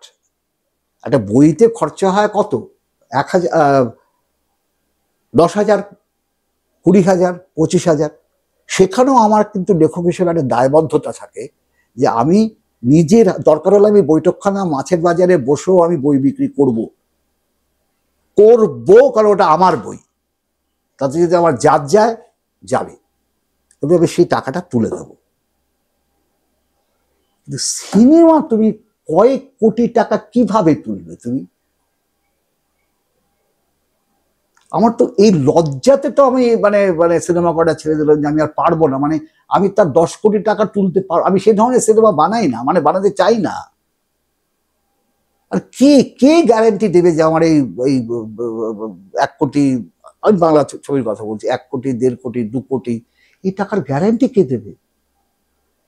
তো সিনেমাটা আমি করতে চেয়েছি মানে, হ্যাঁ তুমি, আমি সিনেমা করেছি বলে তুমি আমাকে চা খাওয়াচ্ছ। আরে সগত, তুই সিনেমা বানিয়েছিস তো দেখলাম, আয় একটু চা খেয়ে যা। কোনোদিনও সে ডাকেনি আমাকে চা খাওয়ার জন্য। তো সে চা খাওয়ার জন্য আমাকে ডাকতেই আমার লাভ। আমি করতে করতে বুঝেছি যে এটা আমার কাপ অফ টি নয়, এটা আমি পারবো না। আমি নিজে খুব মানে শৃঙ্খলাময় জীবনটা আমার না। আর নাটক আর সিনেমা এই দুটো কিন্তু ভীষণ শৃঙ্খলার প্রয়োজন হয়, অসম্ভব শৃঙ্খলা। সিনেমা করতে গিয়ে দেখলাম যে এটা একটা রাবিশ মিডিয়াম। পপুলার কখনো ভালো হবে না কেন? পপুলার কি ভালো না? কিন্তু আমরা যে ধরনের ছবি বানাতে চাই সেটা বানানোর মতো আমার পেছনে কেউ নেই, এবং আমার পেছনে এত টাকা কেউ লগ্নি করবে না। পেয়ে গেছিলাম শামীম আখতার, যে আমার তবে তাই হোকটা খুব এক্সপেন্সিভ ছবি, ওটা উনি বলেছিলেন যে আপনি একটা ছবির মতো ছবি বানান। তো সিনেমাটার থেকে উপন্যাস লিখলাম একটাই কারণে, সিনেমাটা খাজা বানিয়েছি তাই।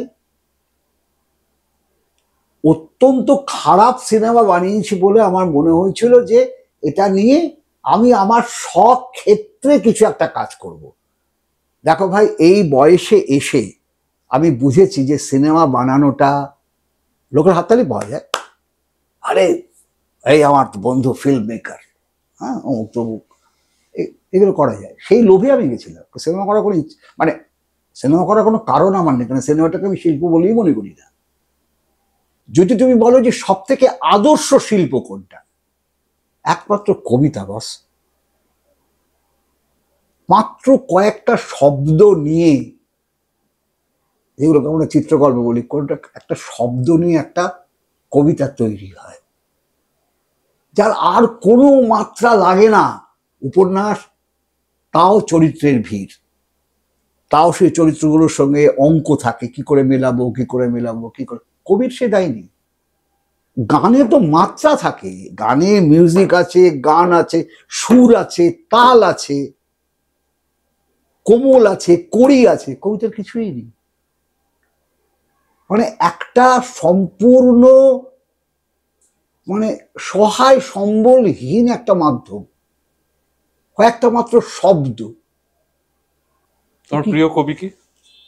এটা বলা খুব মুশকিল। তাও যদি তিনজনের নাম বলতে বলি তোমায়। দেখো, আমরা শক্তি চট্টোপাধ্যায়ের যুগে আমাদের কবিতা চর্চা, হ্যাঁ, সুতরাং শক্তি চট্টোপাধ্যায় তো থাকবেই। আমি তো জীবনানন্দ দাশের যুগে জন্মাইনি, কিন্তু আমি জীবনানন্দ দাশকে আমি বাদ দেবো কিভাবে? হ্যাঁ, ওরকম কবিতা তো সারা পৃথিবীতে লেখা হয়েছে কিনা আমি জানি না। শক্তি চাটুর্যে। আর একজন প্রিয় কবি আমার আছে, যার কবিতা অনেকেই পড়েনি, যারা যারা পড়ার তারা নিশ্চয়ই পড়েছে। সেটা হচ্ছে অলোক রঞ্জন দাশগুপ্ত। এখনো রাত্রেবেলা অলোক রঞ্জন পড়লে আমার ঘুমটা ভালো হয়। আমার কাছে কবিতা নেই, মানে অলোক রঞ্জন দাশগুপ্ত আমার কাছে নেই। আমি তোমাদের শোনাতে পারলে খুব মানে আমার লাভ হতো আর কি। কবিতার সাথে আমার মনে হয় খুব মিল আছে বিজ্ঞাপনের, বেশ কিছু ক্ষেত্রে মিল আছে। এবার মানে সত্যি তোমার জার্নিটা আলোচনা করতে গিয়ে নিজেরই অদ্ভুত লাগছে। একটা লোক সিনেমা বানালো, উপন্যাস লিখলো, আবার সে বিজ্ঞাপন সংস্থার ক্রিয়েটিভ হেড, মানে সেটাও তুমি হলে। এবং তোমার সাকসেসফুল বিজ্ঞাপন হচ্ছে যেটা মোটামুটি আজও লোকের মনে থাকবে, শালিমারের বার্মিংহাম টু বাগবাজার। বিজ্ঞাপন এলে কিভাবে? ঘুরতে ঘুরতে হঠাৎ লোকে ডেকে নিল তোমায়, এসো। ডেকে নিল না, আসলে আমার এক বন্ধু অমিত সেন, খুব বড় বিজ্ঞাপন নির্মাতা, খুবই আমার বন্ধু, মানে আমার থেকে অনেক ছোট। ও FTI পাস আউট, ও বিজ্ঞাপনের ছবি বানাতো। তো ওর সাথে সঙ্গ করতে করতে করতে করতে করতে করতে আমাকে বললো যে তুমি কি বিজ্ঞাপন ইন্টারেস্টেড? আমি বলছি যে হ্যাঁ, আমার কাছে তো, আমি তো যে কোনো নতুন জায়গাতে ইন্টারেস্টেড। তো বললো যে তাহলে তুমি TSP এর লোক খুঁজছে, তুমি কি যাবে? তো আমি বলছি যাবো না, কারণ আমি ডকুমেন্টারি করে তখন তো আমি প্রায় আমার জমি, মানে আমার বাপের বাড়িটা পর্যন্ত বিক্রি করে দেওয়ার অবস্থায় এসেছিল আর কি। এবার বাপের বাড়িটা বিক্রি করতেই হলো, সেটা আলাদা কথা। কিন্তু সেই সময় আমাকে টানার মতো করে, আমার স্ত্রী চাকরি করে, ওইটুকুই আমার ভরসা। আবার বলছি যে ওই চাকরিটা চাকরির জন্য তুমি বিয়ে করনি? চাকরির জন্য বিয়ে করে, বিয়ের 3 বছর বা 4 বছর বাদে ও চাকরি হয়েছে। এরা আমাকে এই দোষটাকেও দিতে পারবে না যে, আর আমি এমন কিছু সাংঘাতিক ইয়ে তো নাই, একজন অঙ্কের দিদিমণি আমার প্রেমে পড়ে গেল, ওরকম না। প্রেমে পড়েছিল ঠিক, আমি পড়েছিলাম, ও পড়েনি।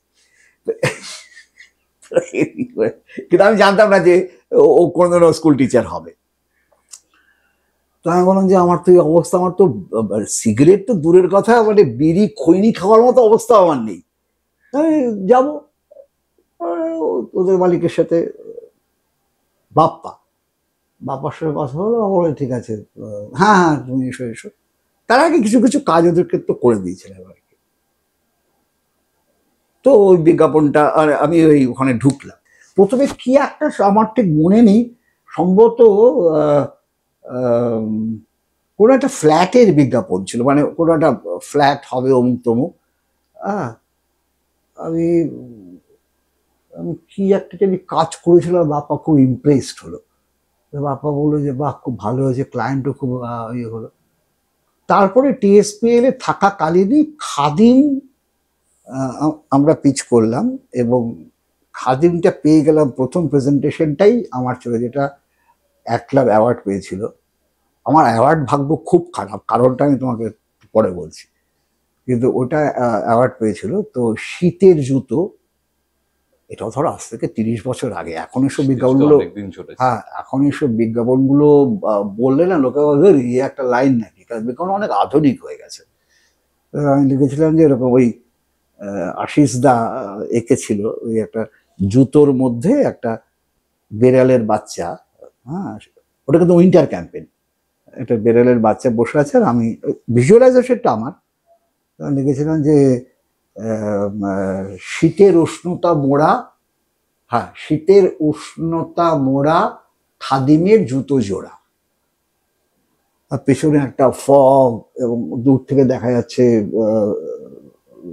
ভিক্টোরিয়া। প্রিন্ট বিজ্ঞাপন ছিল। হ্যাঁ Print, হ্যাঁ। প্রিন্ট বিজ্ঞাপন, তো প্রিন্ট বিজ্ঞাপন ছিল। তো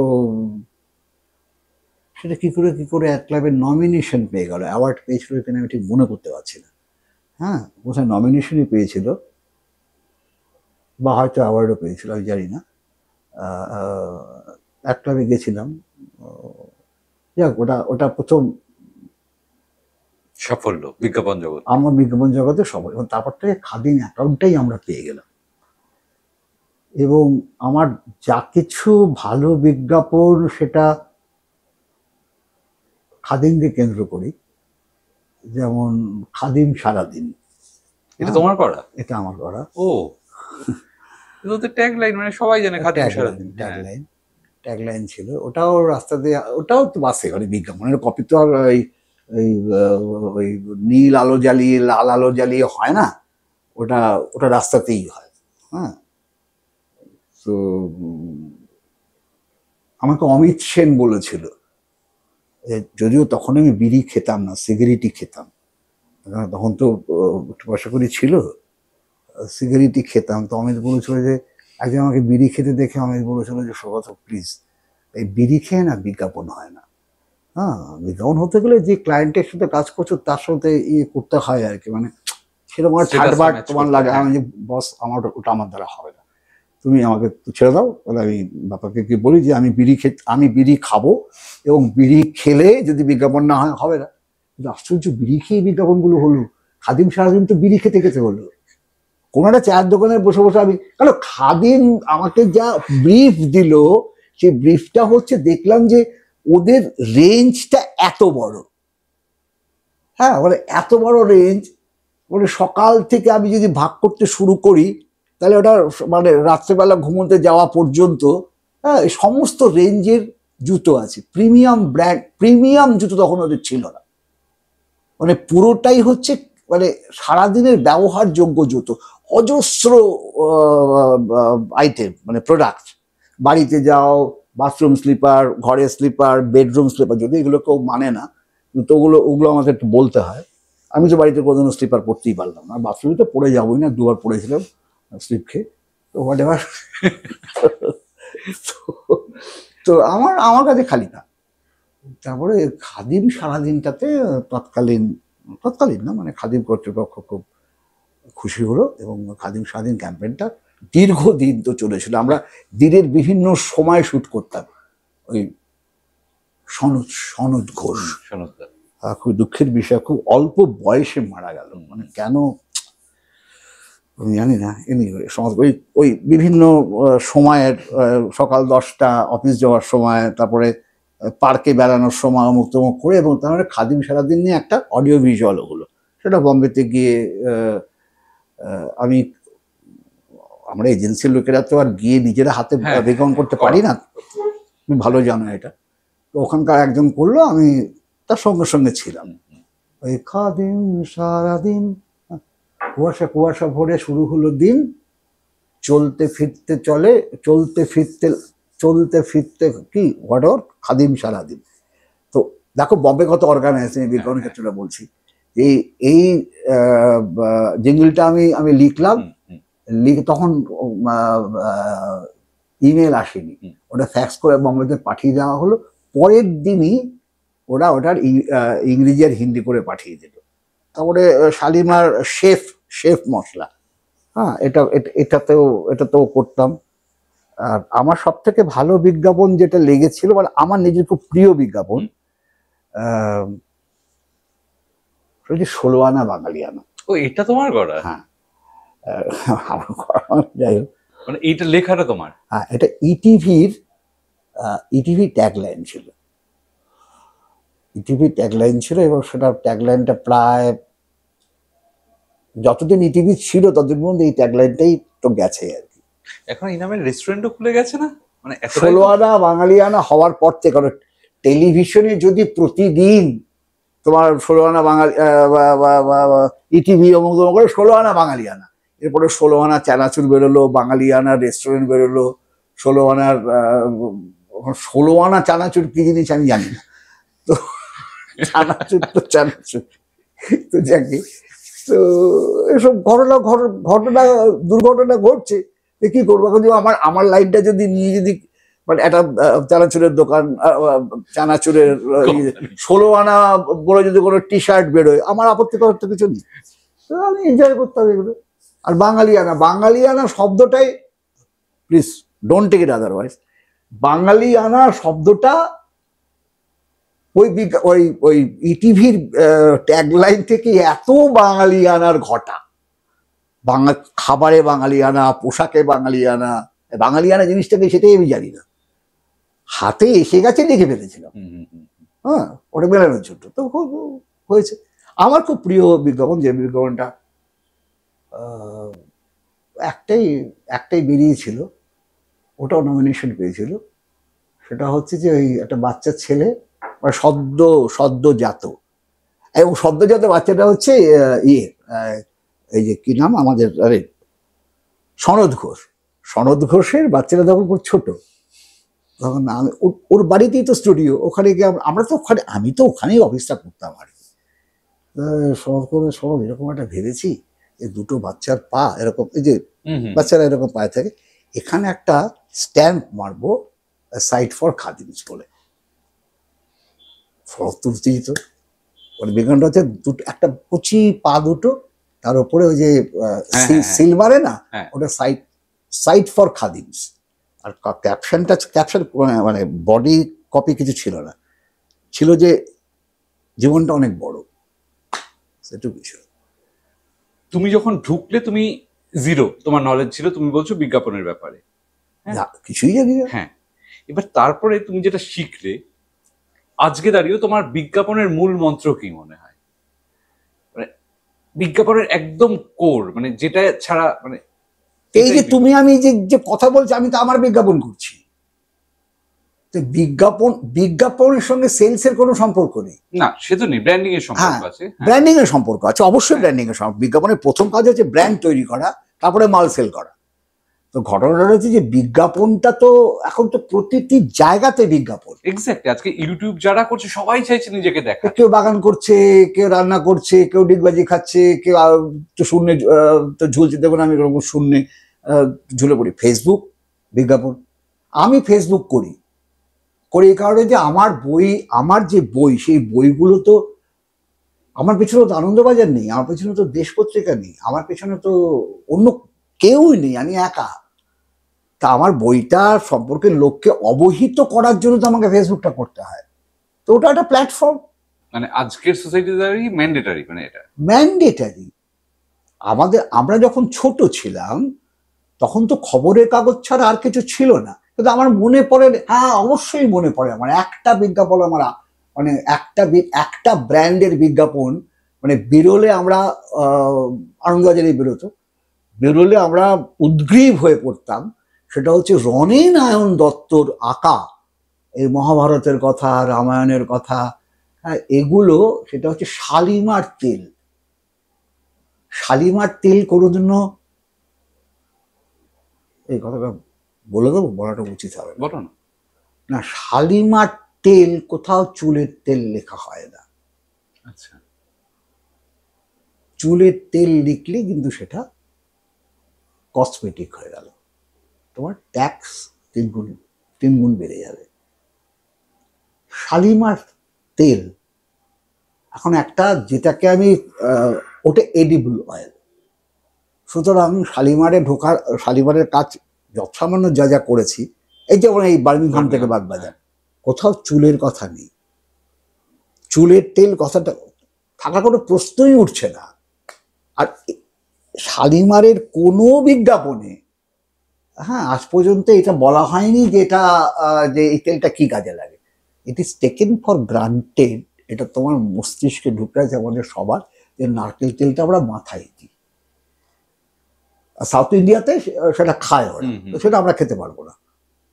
ভেরি টাফ একটা ব্র্যান্ড। কিন্তু আজ থেকে কত বছর আগে এই টিএসপিএল এর হয়ে রণে নারায়ণ দত্ত মহাভারতের কথা, অমুকের কথা, রণে নারায়ণ দত্ত র্যাড, মানে র্যাড অ্যাসোসিয়েশন, যে ছবিগুলো আঁকতেন, ওটা আমরা মানে ওটা আমরা মানে মানে মানে মানে গিলে খেতাম আর কি, কি আকার র্যাডের। তো ওইটাই ওটা আমি আমি আমি তো রামায়ণের কথা লিখছি, তার সঙ্গে শুধু শালিমার ট্যাগ, শালিমার এই কথাটা, ওই শালিমার নারকেল তেল বা হোয়াট এভার, শালিমার এইসব বিজ্ঞাপন তো কিছু বলা যায় না। তো আমি মানে এই যে বুদ্ধি, এই যে বিজ্ঞাপনের বুদ্ধি, কি করে আমি আমারটা বিজ্ঞাপন করব, এটাও তো একটা টেকনিক। অবশ্যই। আর তারপরে কে আঁকছে? রণে নারায়ণ দত্ত, যার থেকে বড় ইলাস্ট্রেটার আর জন্মেছে কিনা আমি জানি না। তার মানে বিজ্ঞাপনের বুদ্ধি হচ্ছে যে আমি যেভাবেই হোক বিজ্ঞাপনটা দেখাবো, কিছু ক্লেম না করে। শালিমার তেল হচ্ছে এমনই একটা প্রোডাক্ট, যে প্রোডাক্টের কোনো কথা বলা যাবে না, যায় না। সুরভিতে অ্যান্টিসেপটিক ক্রিম বোরোলিন, এটা নিয়ে প্রচুর দীর্ঘদিন মামলা হয়েছে। যে ওরা অ্যান্টিসেপটিক বলছে সেটা মেডিসিনে চলে আসছে বা কসমেটিকে তো চলে আসছে। এগুলো তো আমি জানতাম না, এগুলো তো আমি মানে কাজ করতে করতে শিখেছি। কমন সেন্স, কমন সেন্সের বাইরে আর কি সেন্স আছে আমি জানি না। এই যে ডিজিটাল মার্কেটিং, এইটা তোমার থেকে আমি পার্সোনাল ইন্টারেস্টেই জিজ্ঞেস করছি, ডিজিটাল মার্কেটিংটাকে তুমি কিভাবে দেখো? কারণ এখন ফটোগ্রাফির জায়গায় বলো বা সবকিছুতেই একটা জিনিস এসে গেছে যে আমরা ডিজিটাল প্ল্যাটফর্মের জন্য করছি কম টাকা, বা ওভারঅল কলকাতাতেও আমি তোমাকে যদি চার্জেস বলি ডিজিটাল মার্কেটিং এর বেশ অ্যাভারেজ, মানে দিল্লি বা মুম্বাইয়ের তুলনায়, যে কারণে সবার মাথায় এখন ঢুকেছে ডিজিটাল মার্কেটিং করাতে হবে, যেটা হয়তো প্রিন্ট বা অন্যান্য যে ট্র্যাডিশনাল ওয়ে অফ অ্যাডভার্টাইজিং সেগুলোর থেকে অনেক বেশি ফ্রুটফুল। এই যে ওভারঅল একটা শিফট হয়ে গেল, এই ব্যাপারটাকে তুমি? না কিছু না, ব্যাপারটা হচ্ছে যে সত্যিটা এক্সপেন্সিভ। আনন্দবাজারে একটা বিজ্ঞাপন দেওয়া বা কোনো খবরের কাগজের বিজ্ঞাপন দেওয়া, একটা টিভিসি চালানো, ইটস এক্সপেন্সিভ। সুতরাং তোমাকে অল্টারনেটিভ মিডিয়াতে যেতে হবে। আমরা বহু করেছি যে রিক্সার পেছনে, তারপরে অটো টোটোর পেছনে। আমি শুনেছিলাম একটা সময় নাকি কপাল বিক্রি হতো, মানে আমি একটা ব্র্যান্ডের নাম কপালে তো লিখে রাখলাম, মানে সে যে আমার কপাল খারাপ। হ্যাঁ, ঘটনাটা হচ্ছে গালের মধ্যে বিজ্ঞাপন দিয়ে, আবার আমার বডিতে, হাতের মধ্যে বিজ্ঞাপন। যে যেভাবে পারছে এগুলো তো করছে। আমি বম্বেতে একবার প্রবল বৃষ্টি, মানে ট্যাক্সি মানে এগোতে পারছে না, ওই ফ্লাইওভার গুলো থেকে জল নামছে। তো যাকে বম্বেতে ট্যাক্সি নিয়ে আমি যাচ্ছি, আমি থ হয়ে গেলাম বিজ্ঞাপন দেখে, একই সময় খুব লজ্জিত হলাম। আমি দেখলাম কয়েকটা এরকম অনেকগুলো লোক, হ্যাঁ পড়া কি বলে ওই রেনকোট, রেনকোট পরা, তারা হাতে নিয়ে দাঁড়িয়ে আছে, তারা হাতে নিয়ে দাঁড়িয়ে আছে ওই যে সর্দি হলে কি খায় বা সর্দি না হওয়ার জন্য ওয়াটার বেরিজ কম্পাউন্ড। অত বড় অমানবিক ভাবো তো, এটাও তো বিজ্ঞাপন। আমার কাছে অমানবিক হতে পারে, আমি আমার কপালটা দিয়ে দেবো ওরা তোমাকে, আমি চুল সব ফেলে দিলাম, সে আমি মাথা কামিয়ে মাথার পেছন দিকে একটা বিজ্ঞাপন লাগালাম, হোয়াট ননসেন্স। ঠিক আছে, এগুলো না হয় এখন মাঝখানে বন্ধ হয়েছিল, এখন আর হচ্ছে না, কিন্তু আমি তোমাকে সত্যি কথা বলছি, ডিজিটাল মার্কেট, ডিজিটাল অনেকে লেখে প্রোফাইলে ডিজিটাল ক্রিয়েটার, হ্যাঁ, আমি এটা ঠিক জানি না। আমি সব কিছু ছেড়ে ছুড়ে যখন লেখাতে আসলাম, তখন একজন আমাকে ফোন করে বলল যে আপনি কি এরকম বিজ্ঞাপন দফতরে চাকরি করতে উৎসাহী? লোভ হলো, তাই বললাম যে হ্যাঁ উৎসাহী। বলে আমরা ডিজিটাল মার্কেটিং ডিজিটাল বিজ্ঞাপন করব। আমি ডিজিটাল বিজ্ঞাপন করবেন মানে বিজ্ঞাপন তো বিজ্ঞাপন, ডিজিটাল বিজ্ঞাপনের ওটা খায় না মাথায় দেয়। তখন বললো যে আপনি ডিজিটাল বিজ্ঞাপনটা জানেন না? না আজ না আমি জানি না। ও ঠিক আছে, তাহলে ডিজিটাল বিজ্ঞাপনটা কেউ জানি না, মানে ফেসবুক জানি, ইনস্টাগ্রাম জানি, আমার দৌড়েই পর্যন্ত ফেসবুক আর ইনস্টাগ্রাম। এখন যদি ডিজিটাল বিজ্ঞাপন মানে ডিজিটাল যুগে যখন আমিও একটা ডিজিট, হ্যাঁ, তখন একটা ডিজিটাল বিজ্ঞাপন যুগে ডিজিটাল হবে, এটা তো স্বাভাবিক, এটাই তো স্বাভাবিক। আমি আজ পর্যন্ত বুঝিনি যে ডিজিটাল বিজ্ঞাপনটার সঙ্গে এমনি বিজ্ঞাপনের পার্থক্যটা। তো ঘটনাটা হচ্ছে যে ডিজিটাল বিজ্ঞাপনে আমার, যেহেতু আমি ডিজিটালি ওটা দিচ্ছি এবং বিজ্ঞাপনটা আমি দেখতে পারি নাও দেখতে পারি, কোনো সিনেমা দেখতে দেখতে স্কিপ অ্যাড, এটা কিছুক্ষণ বাদে আসে। তো সেক্ষেত্রে আমার বুদ্ধি বলে যে আমি তো প্রথমেই ব্র্যান্ডটা বলবো, আমি তো স্টোরিটা বলবো না। স্টোরিটা ওই বলার জন্য যতটুকু সময় দরকার হয় ততক্ষণ স্কিপ অ্যাড করে বেরিয়ে যাবে। ওই লোকটাকে ধরে রাখার আমার তো কোনো রাস্তা নেই, যে প্রথমে আমি ব্র্যান্ড বলবো, যে ব্র্যান্ডটা অন্তত চোখে দেখবে, সে বাকি বিজ্ঞাপনটা দেখুক না দেখ। দিস ইজ মানে এটা খুব ইম্পর্টেন্ট, যে সবসময় টপ অফ দ্য মাইন্ডে বিজ্ঞাপনের কাজটাকে মানুষের টপ অফ দ্য মাইন্ডে থাকা। ম্যাকডোনাল্ড, রাইট, বুঝি এমটা, বুঝি কি অসাধারণ একটা এম, মনে হচ্ছে যেন ওই এমটা হাসছে। আর সত্যি ওটা দেখে মনে হয় যে ওই এমটা হাসছে। তো ওই এমটা নাইকির কি আর কিছু লাগে? মানে এটা কি, এটার পিছনে 100 বছরের হয়তো একটা ইতিহাস আছে, সেখান থেকেই এই ঐতিহ্য নিয়ে ওরা এখানে এসেছে। আমাদের এখন যে বিজ্ঞাপন চলে সেই বিজ্ঞাপনগুলোতে এত বড় বড় করে ব্র্যান্ড নেই। অনিডার বিজ্ঞাপন যখন শিফট হয়ে গেল কোন একটা এজেন্সির কাছ থেকে কোন একটা এজেন্সির, ওরা কোনো অনিডার ব্র্যান্ড নেম দেয়নি, শুধু ওই রাক্ষসটার ছবি। তুমি জানো না যে রাক্ষসটাই অনিডার? রোজ তো দেখেছো এটা।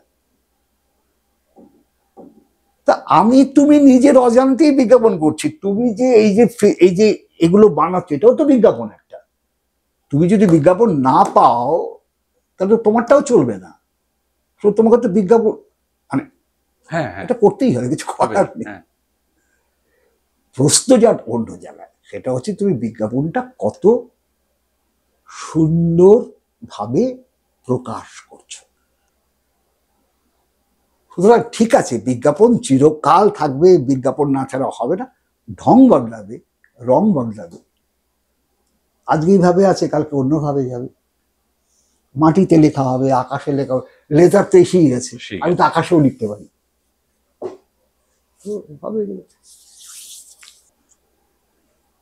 তোমার প্রচুর গল্প শুনলাম, আমরা এটাও শুনেছি যে তুমি লেনিন নিয়ে কাজ করেছো, একটা খুব রিমার্কেবল একটা কাজ হয়েছিল, সেই ব্যাপারে যদি কিছু বলো। রিমার্কেবল মানে একটা ঘটনা ঘটেছিল তখন আমার যতদূর মনে আছে 1985-এ গোরবাচেভ ক্ষমতায় আসে এবং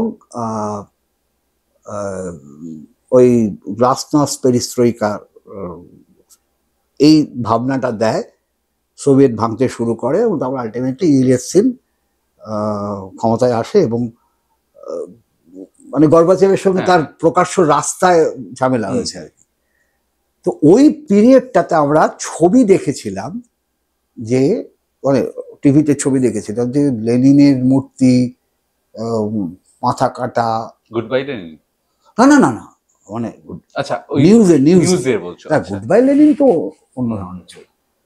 তবে ওইটা লেনিনের মূর্তি, ভাঙা মূর্তি নিয়ে যাচ্ছে, ঠ্যাঙের মধ্যে ইয়ে কি বলে শেকল পরিয়ে ইত্যাদি ইত্যাদি টানতে টানতে লেনিনের মূর্তি ভাঙা হয়েছে। প্রত্যেক জায়গাতেই তাই হয়, এরকমই হয়। তো ঠিক সে সময় ঘটনাটা ঘটে, সেটা হচ্ছে গোর্কি সদনে তো আমাদের খুব যাতায়াত ছিল।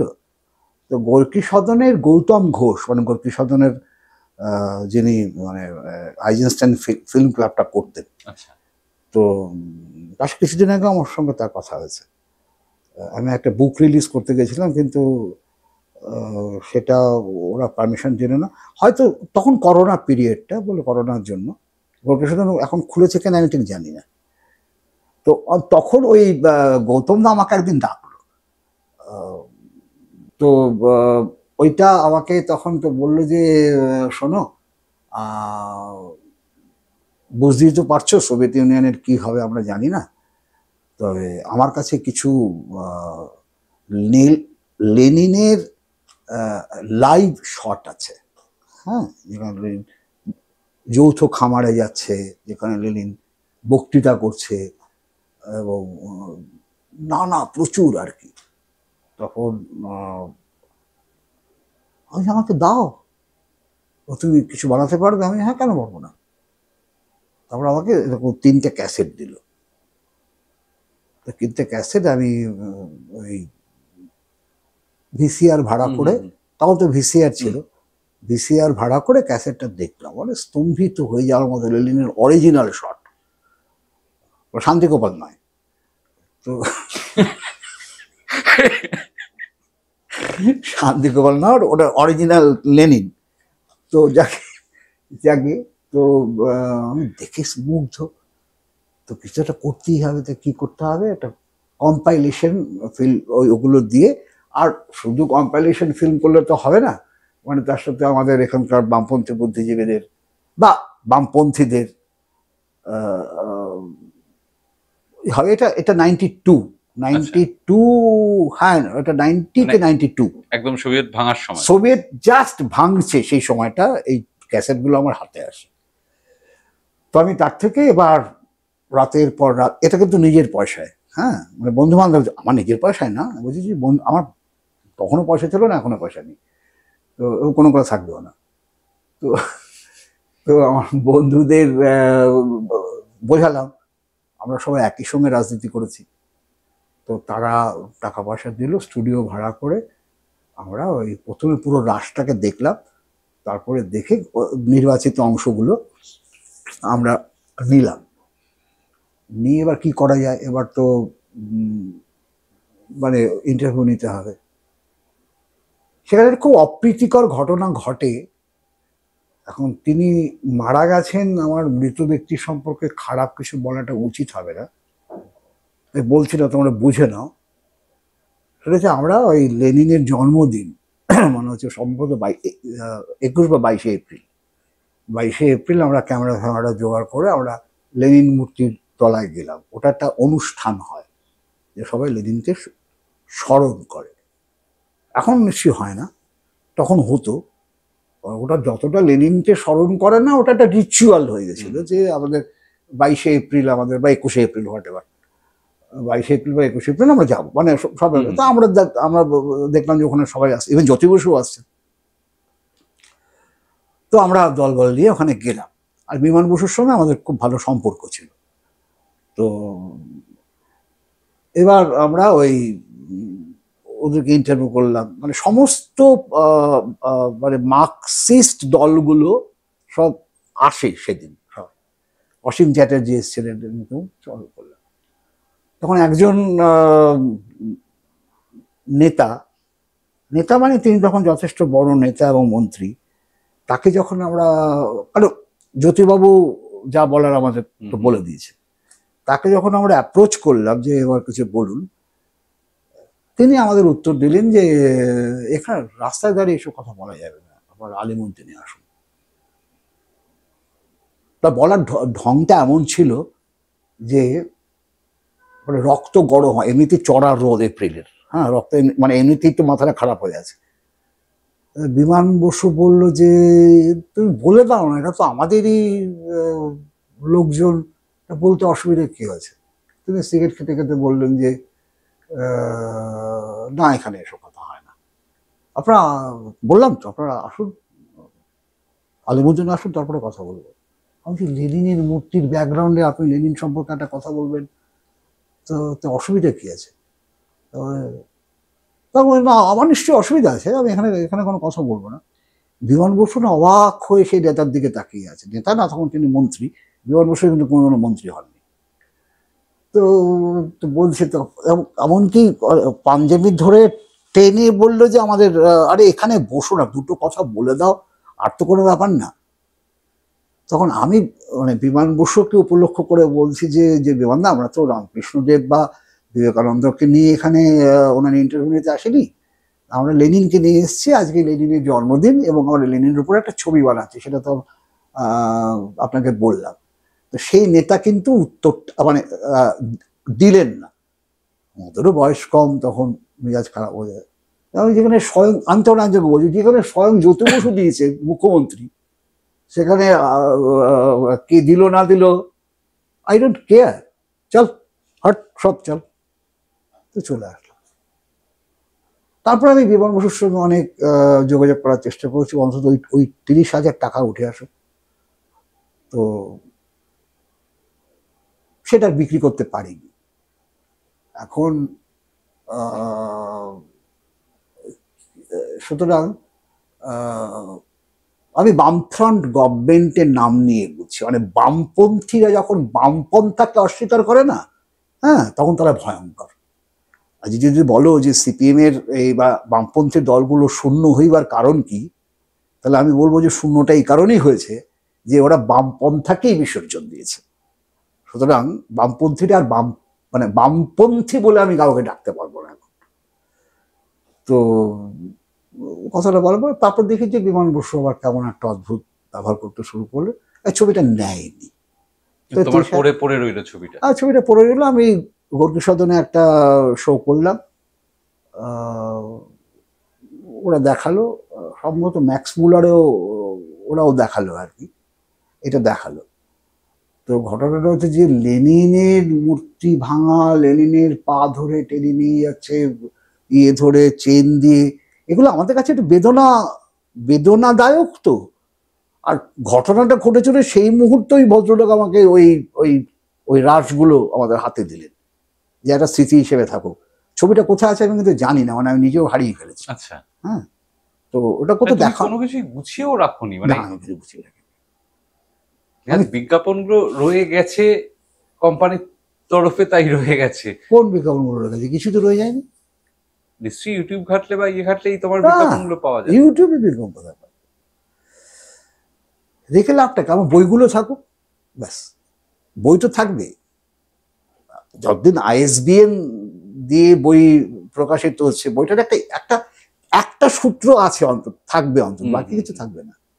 শুধু আমি আমি আমি লেনিন সম্পর্কে এই কথাটা বললাম যে আমার লেনিনেই এই, হ্যাঁ। তো আর কি, যদি মার্কসকে নিয়ে কথা বলতাম হয়তো এই প্রশ্নটাও শুনতে হতো, কি কার্ল মার্কস? আর আজকের রাজনৈতিক পটভূমি তুমি কিভাবে দেখো? এটাকে আমি রাজনীতির পটভূমি বলি একটু মনে করি না। কিন্তু সামাজিক তো, সামাজিক তো ছেলে মেয়ে হ্যাঁ, চাকরি গেল, ইয়ে হচ্ছে, মানে এর থেকেও তো খারাপ কিছু ঘটবে। আমরা তো অপেক্ষা করছি কবে এর থেকে খারাপ কিছু ঘটবে। প্রতিদিনে এখন যা ঘটবে সবকিছু খারাপ হবে, ভালো হওয়ার আর কোনো জায়গা, আশার আলো দেখো না, কোনো আশার আলো নেই। এই ক্ষেত্রে আমি অ্যানার্কিস্ট। আমি অ্যানার্কিতে বিশ্বাস করি। আমি বিশ্বাস করি যে যদি আমূল পরিবর্তন কিছু না করা যায়, সেটা একমাত্র সম্ভব পৃথিবীটা ধ্বংস হলে। পৃথিবীটা ধ্বংস হলে হয়তো একটা সভ্যতা গড়ে উঠবে, তার হয়তো কয়েক কোটি বছর লাগবে এই জায়গায় তো পৌঁছতে। পৃথিবীর ধ্বংস হওয়া ছাড়া কোনো রাস্তা নেই। আমি আর কোনো ইজমে বিশ্বাস করি না।